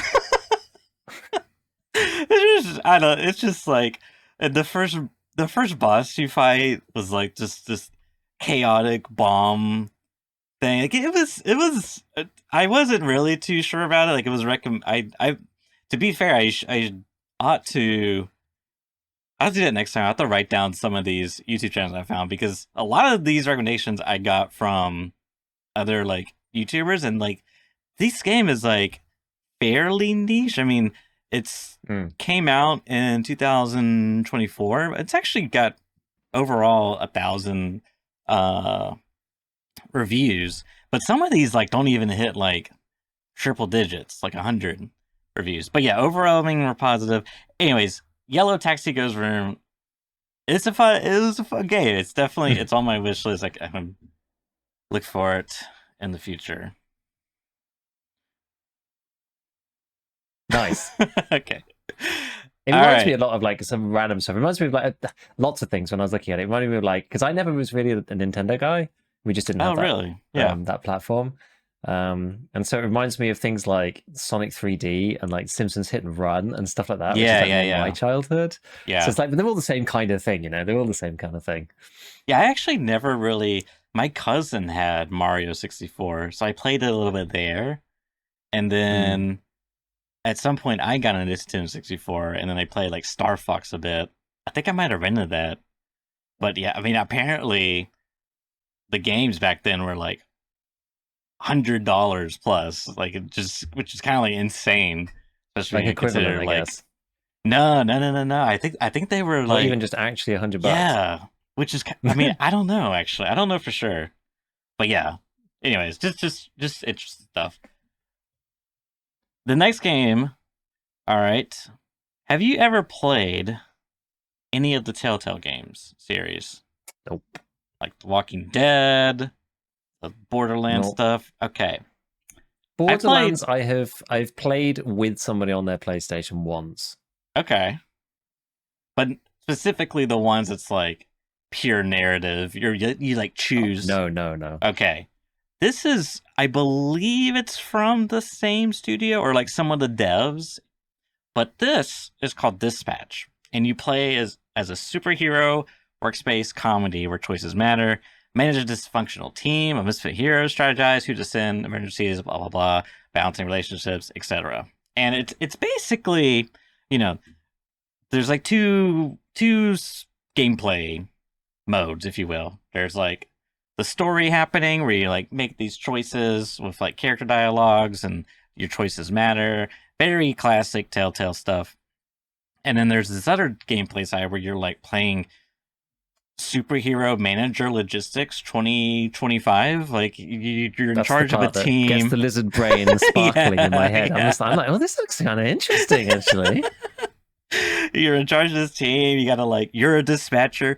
You, the character you're playing, I think his name is like Mecha Man or something, and he is like retired slash washed up slash I don't know. He got like he lost his suit basically, and so he's like kind of in this not so comfortable, fish out of water type of thing, and people don't respect them, and he's in charge of like this very like D tier squad You know, he doesn't. They're all kind of like one of them's just like fresh out of like jail, basically, like a quote unquote reformed super villain. So it it was pretty fun. I liked it. I mean, I think it's very it it's almost like you're.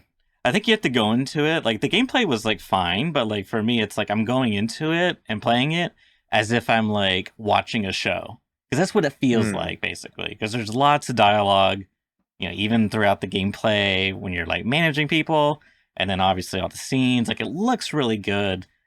Level like a tier above, pretty. I wouldn't say a tier above like something like Amazon would produce, like animated, like maybe like Incredible, or no, sorry, Invincible, rather, but not like to the tier of Spider-Man, Miles Morales. Like that's like a whole three tiers above, but it still looks very good. So yeah, that's Dispatch. Cool. All right, this next one I put on the list. I I think this one's gonna be very niche for a lot of people. If you are, do you like roguelikes? Do you like overworld exploration pixel graphics? Do you like deck builders? Are you a musical nerd? Do you own instruments? Do you know music theory? This game's probably definitely for you. I That is a lot of Venn diagrams well, overlapping to there's like the 3 people worldwide. the first three are like in their own little section, and then there's like, are you a musical nerd? You'll probably like this game just because of that alone, because this is Fretless, The Wrath of Riftsun. And it's a pixel game. It combines this sort of like overworld adventure exploration where you then jump into like card based, turn based combat. And it is really heavy on the musical side of things. Like everything is based or built around music. Like your weapon's a guitar, your cards are guitar related, and like, oh, you have like certain sets and bars and your ultimate once you play 36 64 sets or whatever, then that activates, and there's like, I mean, you like get new amplifiers that like affect, you know what I mean? It's just like it is so there's different instruments. It is so out there, but it's really fun though because the dialogue or like the story, based like this was definitely a passion game, and because it's you play as this character and you're in this sort of like make believe world, which is really beautiful and cool. Like some of the ideas, the flowers, for example, they were essentially like a stem and then like a bell. So you would like run through the flowers and the bells would like play chimes. It was like, oh, that's really clever. You know, I could see that had the resemblance there. But your character, you start off and you're watching like a TV ad for like, yeah, this is metal rock records. We're Mm. signing people right now, and your character's just like, oh, this is so cool. And there's just like this huge like very overt tone of like, you know, big label corpo type stuff, or like it, I just imagine someone being like burned by like the music industry and you're like making this game. Mm. You know what I mean? It's just like, but it's fun. It's really fun. And yeah, I definitely wouldn't mind. I mean, it's on my wish list. Definitely wouldn't mind playing this again. And it like, if you like you don't have to like the, you know what I mean? When I say the musical stuff, it's like I feel like if you are that type of person, you're gonna love this. However, Mm. outside of that, I still think it's a really good game. And the one cool part that also ties into both aspects, when combat happens, you can basically do extra damage if you, so there is like a skill based part. You can there's like a song playing constantly, and when you use your cards, you like basically queue up 3 cards per turn.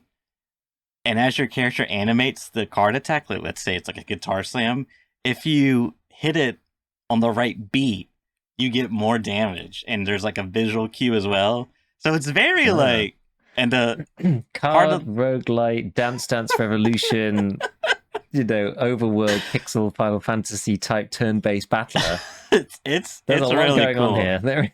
It's really cool. I don't think it's out yet. Yeah, July 17th is when it Oh, okay. comes out. But there's a demo. Like if anything sounds interesting, I would like highly recommend trying it. It's definitely, probably not for everyone, but I liked it. It is. I think it's something special. Also, one of the I actually found out about this game because one of the artists I like, she does like a lot of like mathy rock guitar. Her name is Mhm. Yvette Young.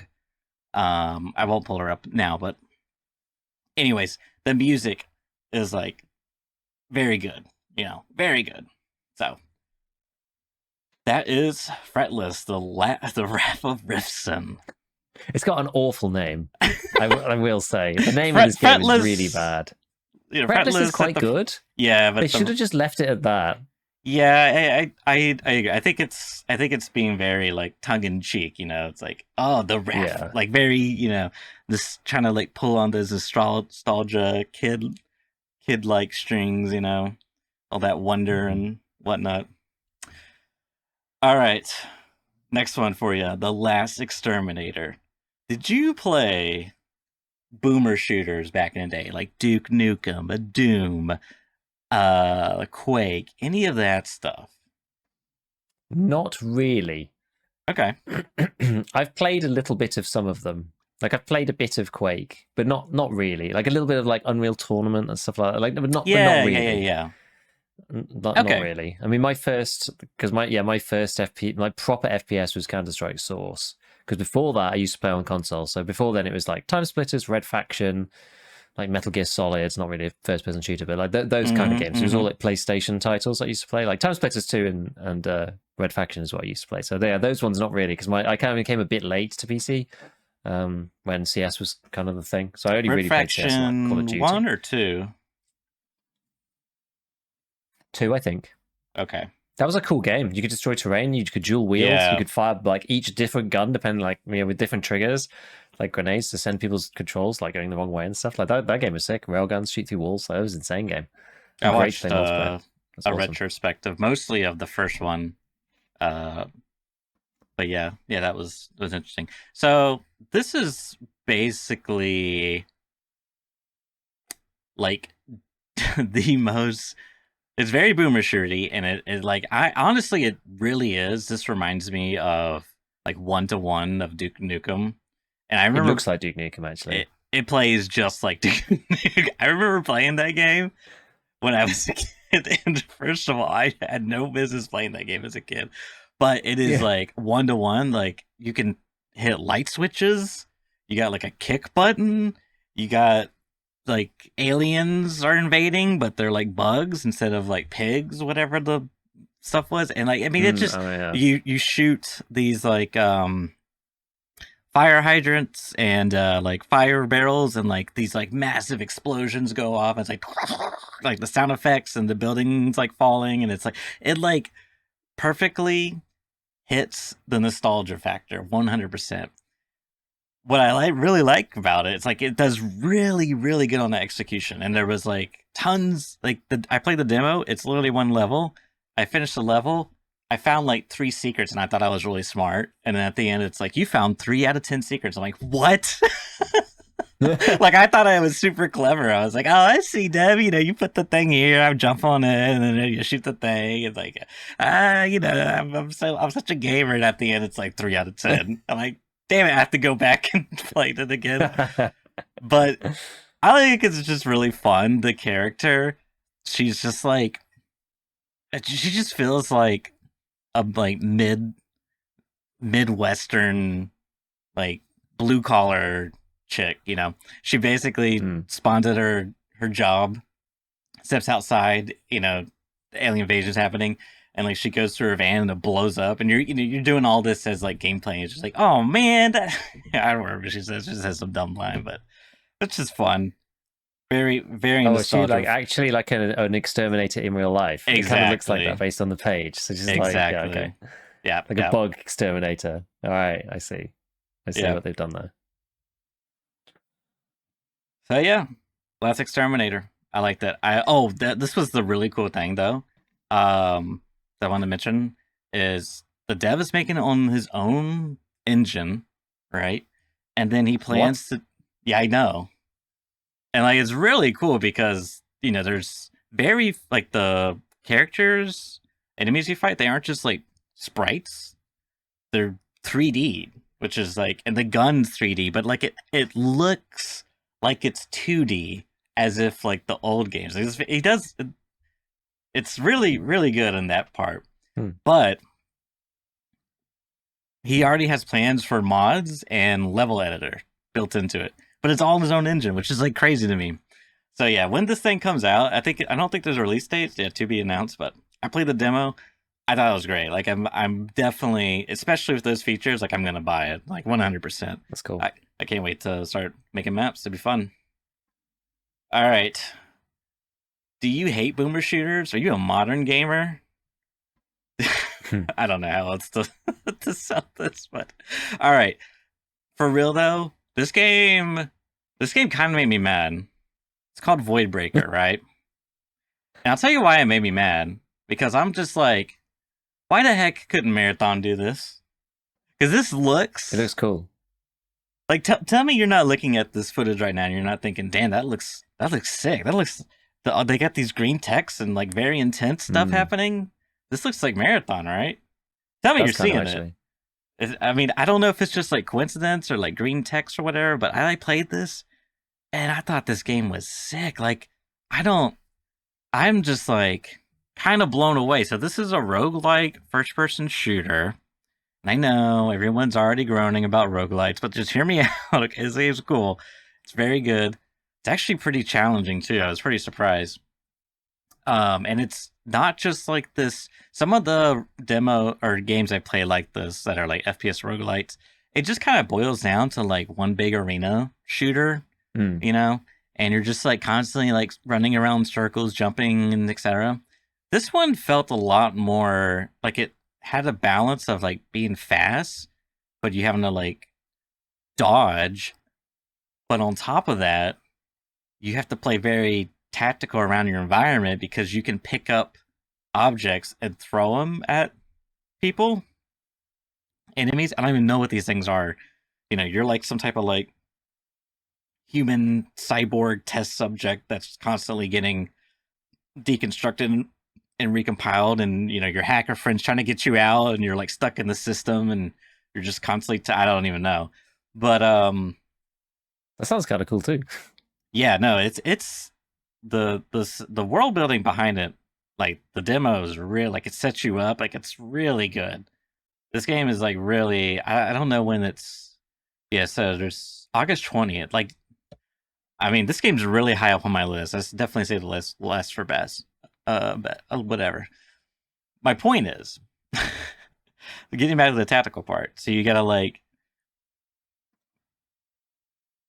I don't know, position yourself around buildings because there's like buildings in these little like dungeons. I mean, they're not really dungeons. They're just like an open island, and but the building's all destructible.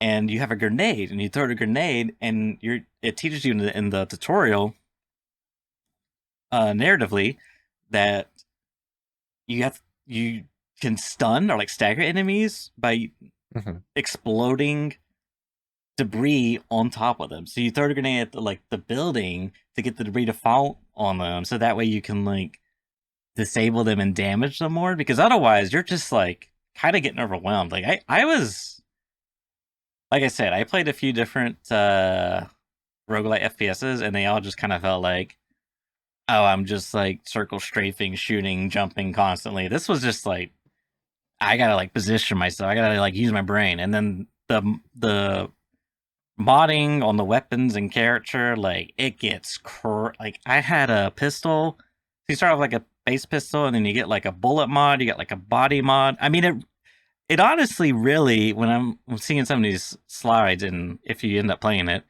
it really does feel like this slide right here. Tell me this does not scream Marathon. It does. like Yeah. and I don't know if that's just coincidence, like it's probably just coincidence, but at the same time, it's like crazy and makes me mad. It's like, God, Bungie. Anyways, but yeah, I had like my pistol. I could toggle the bullet from like the infinite ammo bullet to the grenade projectile bullets, and then I had like a burst mod. So I was like burst firing grenade projectiles at my enemies. It's just a really cool game. I think I've glazed over enough. Definitely, you got to add this. Like, at least play the demo, give it a shot. I was really impressed. Also, visually, looked great, ran pretty good. You know, you could really crank it up. I ended up really cranking it down because I was like really trying to get gamery with it. You know, I was like, gotta get my maximum FPS. Like, you know what I'm saying? But yeah, it's a nice looking game too. It's all like PvE roguelike style. All PvE, right? yeah. Yeah. But I just like literally pulled it up just to see if people had talked about it in Marathon, and some people have said like, yeah, it's the better Marathon that was coded by like one person. Yeah, like I just like insane. I just genuinely don't understand how they could have missed, because this game, like it looks like Marathon UI, visually, world building. You know, the color choice might just be coincidence, could be intentional. I don't know. I mean, there's basically like that Marathon yellow, green, and then like red and white. Those are like the main colors, and you see a lot of the green and a lot of the white and like occasional red. And then the music too. Oh man, I never thought someone could make dubstep sound so good. Like I'm serious, like it goes hard. It is so music good. So clutch in games. You know how big I am on it. Music's yeah. Music's PC Gamer says Void Breaker is like someone gave you cheat commands in an FPS where you get to lay waste to an entire level with the ridiculous guns you make. It's yeah, and the buildings are destructible. I mean, it's not like, you know, there was like maybe a window plane that was like hanging from the ceiling. I was like, okay, you know, that's not hyper realistic, but like this is still very impressive stuff. Yeah. I cannot I really need to play it again, because I only played it for like an hour and I was like, you know, yeah, I want to play more, but I had to get through, you know. I'm enjoying playing all these different demos because it's just like you never know what you're gonna find. I mean, some of them are like, this is okay, but like this isn't like noteworthy. You know what I mean? And then some of them are like, oh man, this is like, you know, it's like good, but like it doesn't stand out because like maybe the music's not all that great. I had a couple that like that, and like, you know, the quality isn't as good. But then you get something like this, and it's just like, God damn, how does this how does this happen? You know, and it's just like, I don't know, maybe am I being too unfair here and like being like, how come Marathon couldn't pull this? Because it's just like the resemblance is, it's not that it's uncanny, it's just like this is how I envisioned things would like look and feel, you know what I mean? Because it's got this kind of a little bit of a dark, gritty, hyper realistic look to it, but then you still got the stylized stuff with all the building architecture and the white everywhere, and the UI is all like, and it feels really good.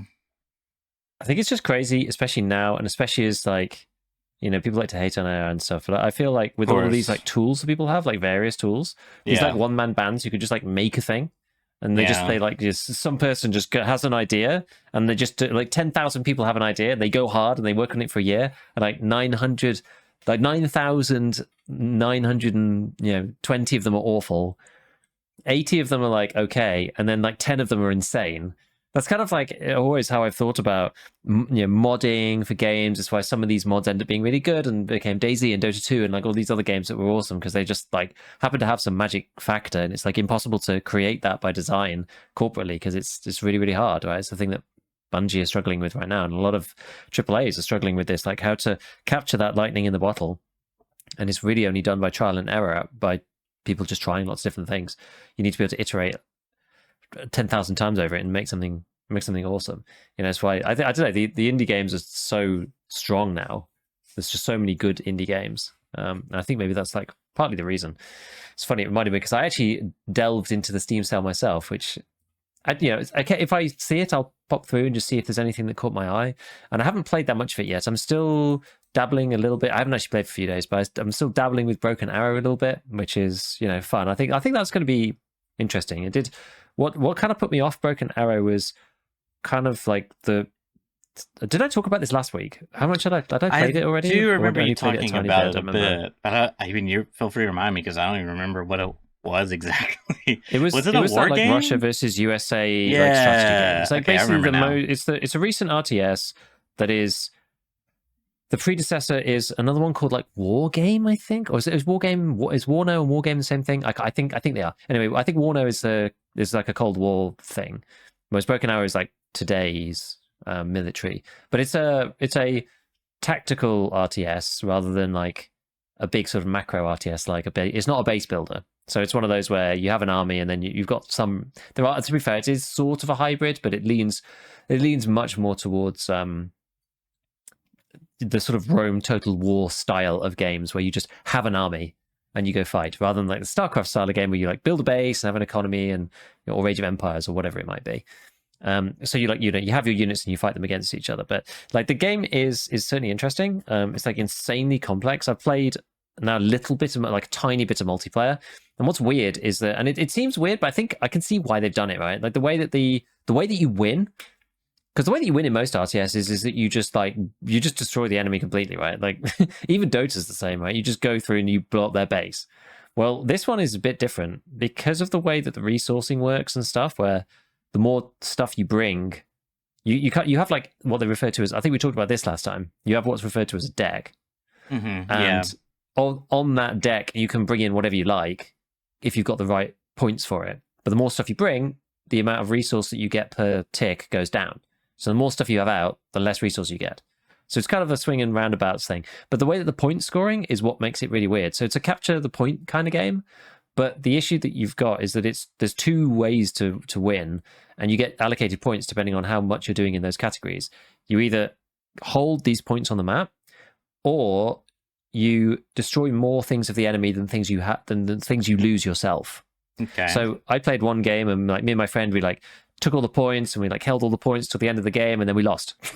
And we were like, what happened? Like, how is that possible? Like, the game doesn't do a great job of teaching you what to do in multiplayer, because the game, like the campaign took like 45 minutes, and it was mainly about like moving units around, like how to use the controls, because it is complicated, like garrisoning units, moving them about, bit about supply, using artillery, like this kind of thing. And then you play multiplayer and you're just like, right, well, let's go kill them. And then you're just like, we've got all the terrain. And then you're like, hold it at all costs. And then it's like, you lost, by the way. And you're like, I don't understand what happened. And so then you go and have a look online, and Company of Heroes style, exactly, sort of.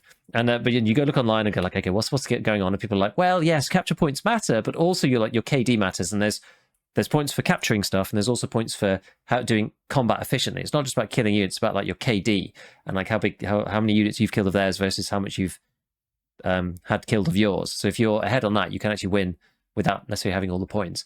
And also because it's like it's just staged in a very specific way, so you kind of have to understand that. So I started to get into that and like go, okay, fine. So you got to take the capture points, but you only need to take them at the end of a round, because there's like 3 stages to the game that each one's 15 minutes, and at the end the game goes, oh, here's here's what the state of the game is. So you can do a push like 14 minutes in and capture a load of stuff, and then you get the points because it's like done at set times. It doesn't accumulate points through the game, and the first 15 minutes only gives you 3 points. The next can give you up to 6, and the last one can give you up to 9. So it becomes like more and more important. That means the game can swing quite rapidly towards the end.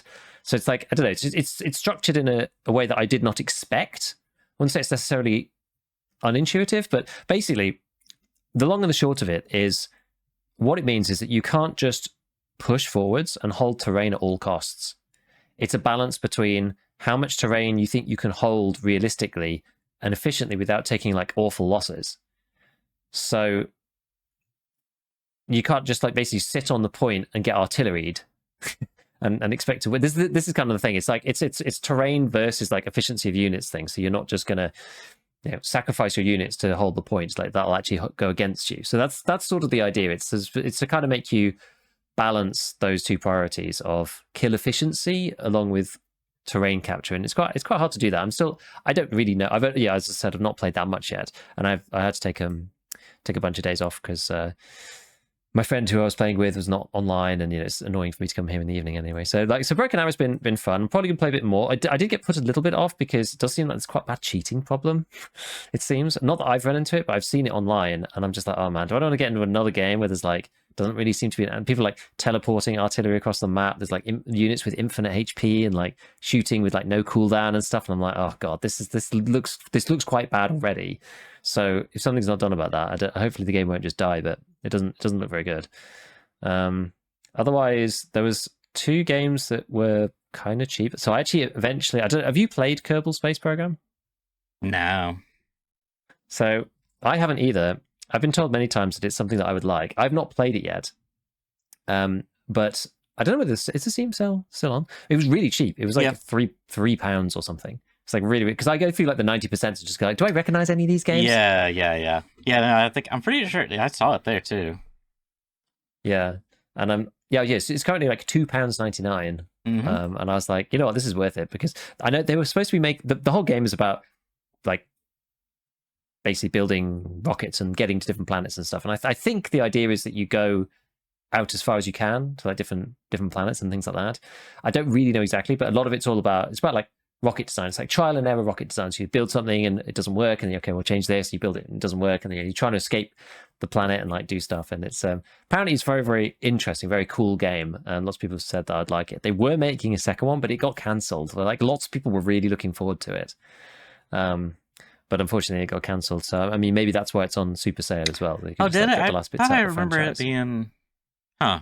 I guess maybe I remember there for a bit. Airwing was like messing with it. Maybe it was like a beta or something. So maybe that was the second one or something. Yeah. I don't know.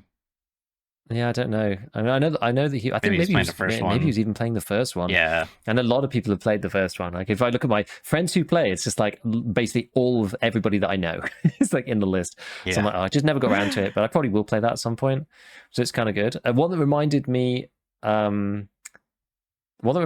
one that I actually have played so far at the list that you might have played, it's called, I don't know how you pronounce it. Is it called Noita? I played a little bit. It's like a Wizards game. And that was on offer as well. And that reminded me of one of the beauties of rogue lights in general, like the one you just showed us with the guns, is that you can do like stupid OP stuff because it's one run and then it finishes, right? It doesn't break the game. So you can have like crazy things. And it seems like this game, you're combining like ridiculous stuff together to make like insane spells. And I've played, how long did I play of this? I played like, an hour or something so far. So I just had to like dabble with it. Got killed like a bunch of times and was just like, okay, this is a dialogue kind of game, I understand.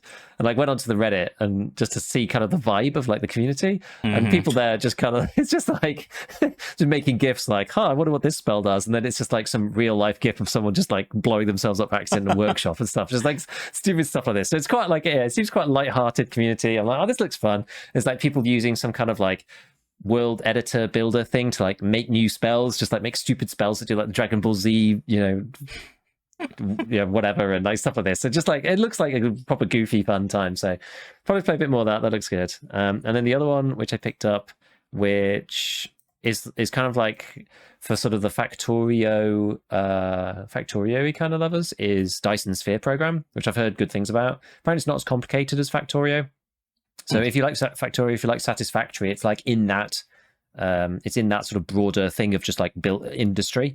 But apparently the game, like even though it doesn't necessarily, I mean, it's basically impossible to get the depth of Factorio into any other game. So anytime people are like, oh, it's not quite as deep as Factorio, I'm just like, I know, right? That's a given. That's like a given. You're never going to beat the depth of Factorio because the game's 2D for a start, and it's just like it's programmed immaculately. So you're just not going to. But anyway, people have said like this game is beautiful. Like it's a kind of a bit more of an experience because it's like, as you can see, it's planets, but it's like a big industry thing. Basically building do you know what Dyson Sphere is? No, I was thinking like the company Dyson.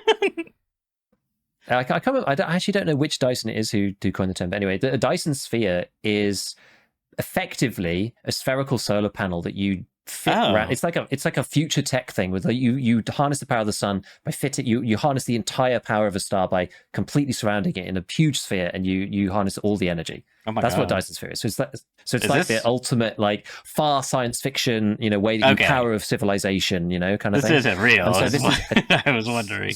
no, exactly. So it's like so this is sort of that sort of like far future fiction type like industry Yeah. thing. And in fact, there's like a universe map and stuff. Like I've always been into the big universe things, but I've never found a really good space thing that also does this. Like I've played the X series before, which is kind of good. So there's an economy thing to that as well, which is decent. I used to love Spore back in the day. That was awesome with the big like universe bit at the end, but that didn't have enough of this. And I feel like this game might actually just be like right in the, because it doesn't the mechanics, as long as there's enough mechanics to make it interesting, I will like value it higher if it's just within that like that sort of aesthetic that I appreciate. Do you know what I mean? Oh, you'll never believe it. No, I believe it. You'll never believe it. Profits. I'm telling you, if you need any prediction for Battlestate games, just come to Scav Talk. We got you. Okay. Because like this is the last thing I was going to talk about. Should we just we got to cover page 3. Yeah. Is there anything else you want to cover before we just like go and do that? No. Let's do it. Okay. All right. Let's go do it. Oh my goodness me. Hardcore wipe in Tarkov. We are carefully monitoring player feedback and would like to provide more clarity on details of the upcoming wipe. All restrictions indicated in the infographics will be wave-like. As players progress, we have planned sets of changes that will affect the gameplay, including the gradual opening of locations on the location selection screen. Okay. So then the hardcore wipe itself, hardcore wipe exchanging wipe, 100% boss spawn chance on all locations. Oh my. Really? That is certainly that's a choice. Reduced experience for killing enemies and dying. Sort of whatever, it just makes leveling harder. Reduced experience for killing enemies and dying? Does that mean you get more experience when you die? So reduced experience for killing enemies and then dying afterwards. Increased experience for surviving. And increased AI difficulty. Okay, well, to be fair, all right, so we have confirmation that this is staging. They're doing it in waves, right? They're gonna, right? Right? Yeah. They're doing. So it's going to be the most restrictive to start with? All restrictions indicated in the infographics will be wave-like. As players progress, we have a planned set of changes that will affect the gameplay, including gradual opening. Okay, so if this is hang on, I gotta get all my. Oh my god! If it is just Ground Zero on day one, I'm just gonna like cry. Genuinely. No.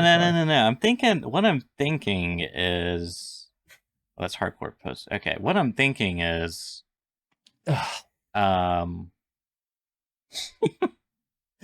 because like, where's my bottle of copium? What I'm thinking is, they're going to. This will be stage 1. This will be like day 1 of wipe. These restrictions, right? And then they're going to add up on it. I mean, I guess they are kind of loosey. Well, I guess they are kind of loosey goosey with the third, because they say all restrictions indicated in the infographics will be wave-like. As players progress, we play a planned set of changes that will affect gameplay, including gradual opening of locations on the locations. I guess you're right. There isn't really like a, here's customs on this particular slide. So I don't know when they'll be opening that. I mean, surely it's not going to be custom. If you can't see Giga right now because you're listening, he's just got his hands on his mouth like he's praying. He's just looking down. He's like, "Dear God, please." I don't know if I can make it. I'm just trying to think about the ramifications of like 100% boss spawn chance. Like Ground Zero with Kollontai there every time. Oh my god. That's gonna be later, right? This is what I'm thinking. Like, is it though? Yeah, because okay, so on the third slide, right? They say all restrictions indicated in the infographics will be wave-like. So it's got to be like this. Okay, maybe this one's phase 1. I mean, I'm hoping so. This one's phase 2. being the restriction location accessibility where you got transit, and this one's phase 3 where it's 100% boss chance. Because otherwise, nobody's playing this wipe. Like, I'm sorry, you're just not playing this wipe where you got to transit everywhere. You know, you basically everything's hard. Like, no one's playing this wipe. No shot. But like, if you do it in waves, it's probably a bit more reasonable. Yeah. I don't know which bit's coming first or last, though, because if it's including the gradual opening of locations, I think that maybe this is primarily targeted. Well, actually, I don't know what they mean, but this is primarily targeted, in my opinion, on the whole transit thing. So, because if they gradually open the locations up, that means that you don't have to do as much transiting, right? And you have to do more transiting at the start than you do later. Yeah. The other stuff, I mean, are they going to increase the AI difficulty as time goes on? Are they only going to increase the survival XP and reduce this later? Are they going to... That was my interpretation. The meds are going to they're going to get harder later, but not at the beginning? That was my interpretation. I don't know. I agree. It is a little... Because, I mean, at first... Like, yeah, stage 1 would be, like, no flea market. Increased hideout stuff. You know, don't need found array. No hideout... Or lower hideout ammo crafts. And then lower rare spawn. And then phase 2 would be like, okay, now you can only use transits. Your secure containers now highly restricted. No more ammo, meds, and currency. Traders are now less. You know, they went from like normal traders, but now they sell even less. And then now they are more expensive. Like, it is that part's a little weird. And then I guess the latter stuff isn't too weird, except for maybe the increased survival XP later. I guess because it's more difficult, you should get rewarded more because 100% bosses and, you know, reduce experience for killing enemies and then increase AI difficulties, like maybe. But man, why they have to put increased AI difficulty in there? I just don't want to get aimbotted by, you know, Scavbot 3000. I'm trying to, like, you know, scavenge for my last cancer Sanka. Like, come on, man.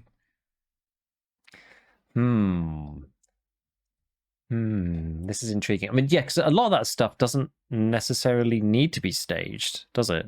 It's like not necessarily, like but the fan raid hideout and whatever. Like, a lot of this stuff doesn't really need to be staged, or can't be, sort of. Yeah, I don't know. Maybe they've got other changes that are not on here. Who knows? Maybe these ones are just the permanent ones. Yeah, I just can't see them doing 100% boss spawn rates day 1 on the wipe, because they've basically done the exact opposite, which is like 0% boss spawn rates on day 1 of the wipe. So that to me seems like, out of all of them, this one's got to be something they'll do later. The question then becomes, well, maybe, yeah, maybe. I mean, this one looks like it could be.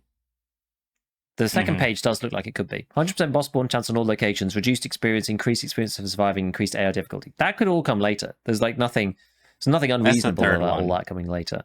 Yeah. Yeah. That could all come later. What do we say about the second one was, the restricted location. See, that's so the second one, but the second one, they've said that that's going to be, as it says here. You know what? Gradual opening of locations on the location screen. So it's going to start lockdown and then open up. Maybe it's just the top.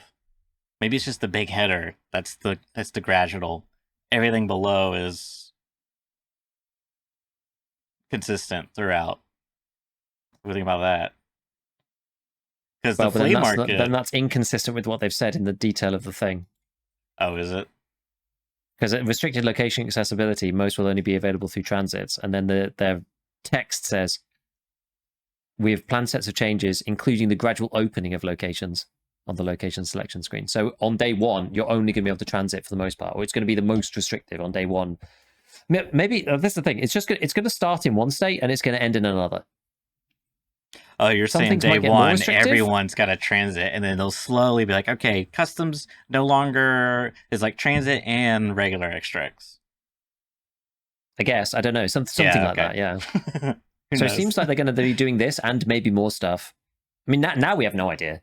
Now that they've said this, like, we have no idea what this means. This means it could literally be anything. Literally changes everything, you guys. This changes everything to the point of complete unknowing.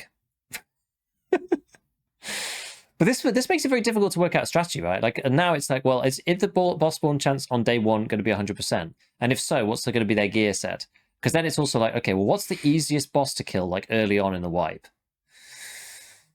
I don't really know. It's somebody with not that many dudes. Maybe Rash. It's a lot of guys, though. And, like, if face shields are kind of annoying if you've got, like, no gear. Sturman's a bit long range. You could maybe do it there, but Woods is a bit of a pain. I mean, you won't get people sniping in on day one, so that's not too bad. Kantar's annoying because he's going to jam your gun, so you basically need like a PPSH to kill him, or you're not going to. That would probably be fairly reasonable, or to get a PPSH. But then his guards, there's a lot of guards, and they have good stuff. So I don't know. Sturman doesn't have any armor, so. Yeah, like, the guards are annoying, but there's only 3 of them. There's only 3 of them. So yeah, Sherman's probably up there. It's just if that one feels like such a toss up because sometimes you get like, Battle State Games bots, and then other times you get Battle State Games bots. They're like on one side of the spectrum and the other. Like they're complete. Killer's a pain. Tagilla is at least like Tagilla. Like I think you can kill Tagilla pretty readily as long as you've got the right tool set for him, and then he doesn't just like beam you. Tagilla's not that bad. Like you can kill Tagilla with Magnum Buckshot. Yeah, but I've done Tagilla. For me, the frustrating part about Tagilla sometimes it's like a coin flip. Like, is he gonna gun? Is he gonna hammer? And then it feels like you get screwed by one of those two situations you're not anticipating. It's mostly just the gun part. But yeah, Tagilla's annoying. Gluhar's got a million boys, so that's gonna be quite hard. The thing is, you don't want to get rushed with like 20-round mags and whatever like garbage kit you've got. Sanitar is kind of okay, but it really just depends on where he's at. It depends on the guard's gear as well. Like sometimes they have alt-ins, and then you're like, yeah, oh no, yeah, that could cause some problems. So yeah, I don't know. Like, this is the thing. The strategy is going to really depend because I was like, I wanted to like make some strategies for this, but I don't really know what the starting conditions are going to be. So it's hard to work out what we're going to have to do. Yeah, there's just way too much, and it depends what they do with the bosses as well, because they might make them. If they did 100% spawn chance on the bosses, then they're probably going to make the gear lower on them. I would imagine to start with. I would think. Survive. That's the only strategy you need. Survive and hide and cry. Just in general, man, I'm gonna have to like think about the ramifications of this and try to come to some sensible conclusion on like how to go about it. I love having. So why do I always have more questions after you provide clarity? Yep. Yeah. So yeah, that's definitely something. I mean, I guess we'll find out in about a week or two, presumably. I mean, this has got to be coming around the corner, surely, based off everything we know. Yeah, hopefully. I hope it happens after next Saturday because I'm supposed to be going to see some friends. I'm supposed to be going to see some friends on Saturday. Classic. I have a train ticket booked and everything. So if it's like the 14th and onwards, then that'll work out better for me. I mean, it's not the end of the world. It's just like a small thing, so it's not a big deal. But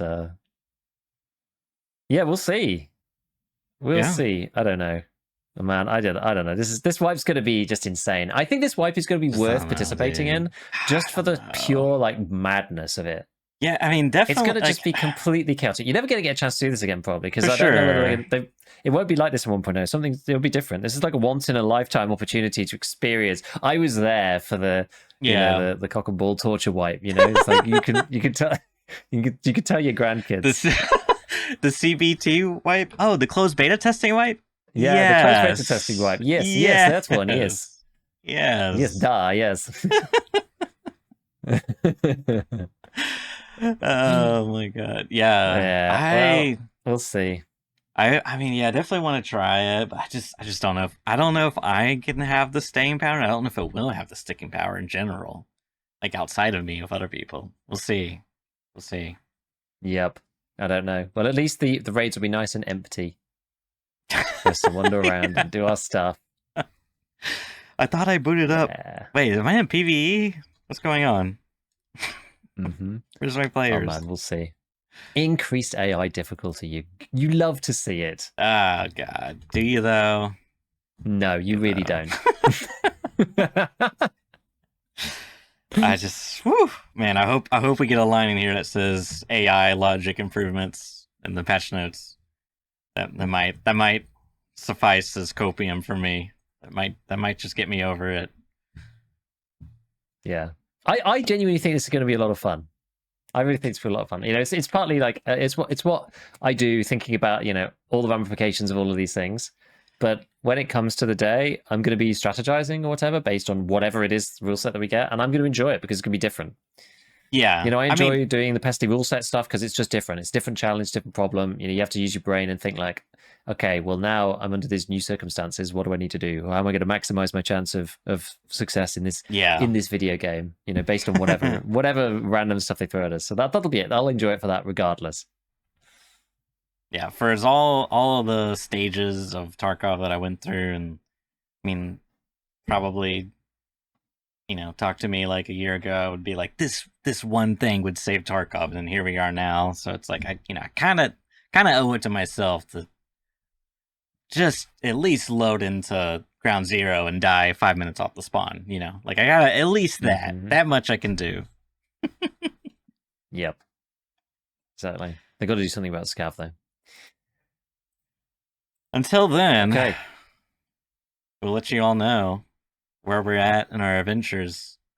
Hopefully next time we'll be in ground zero scavenging for just a single Tarkarov mag. But as always, thank you all for tuning in, and we will see you all next week. catch you later.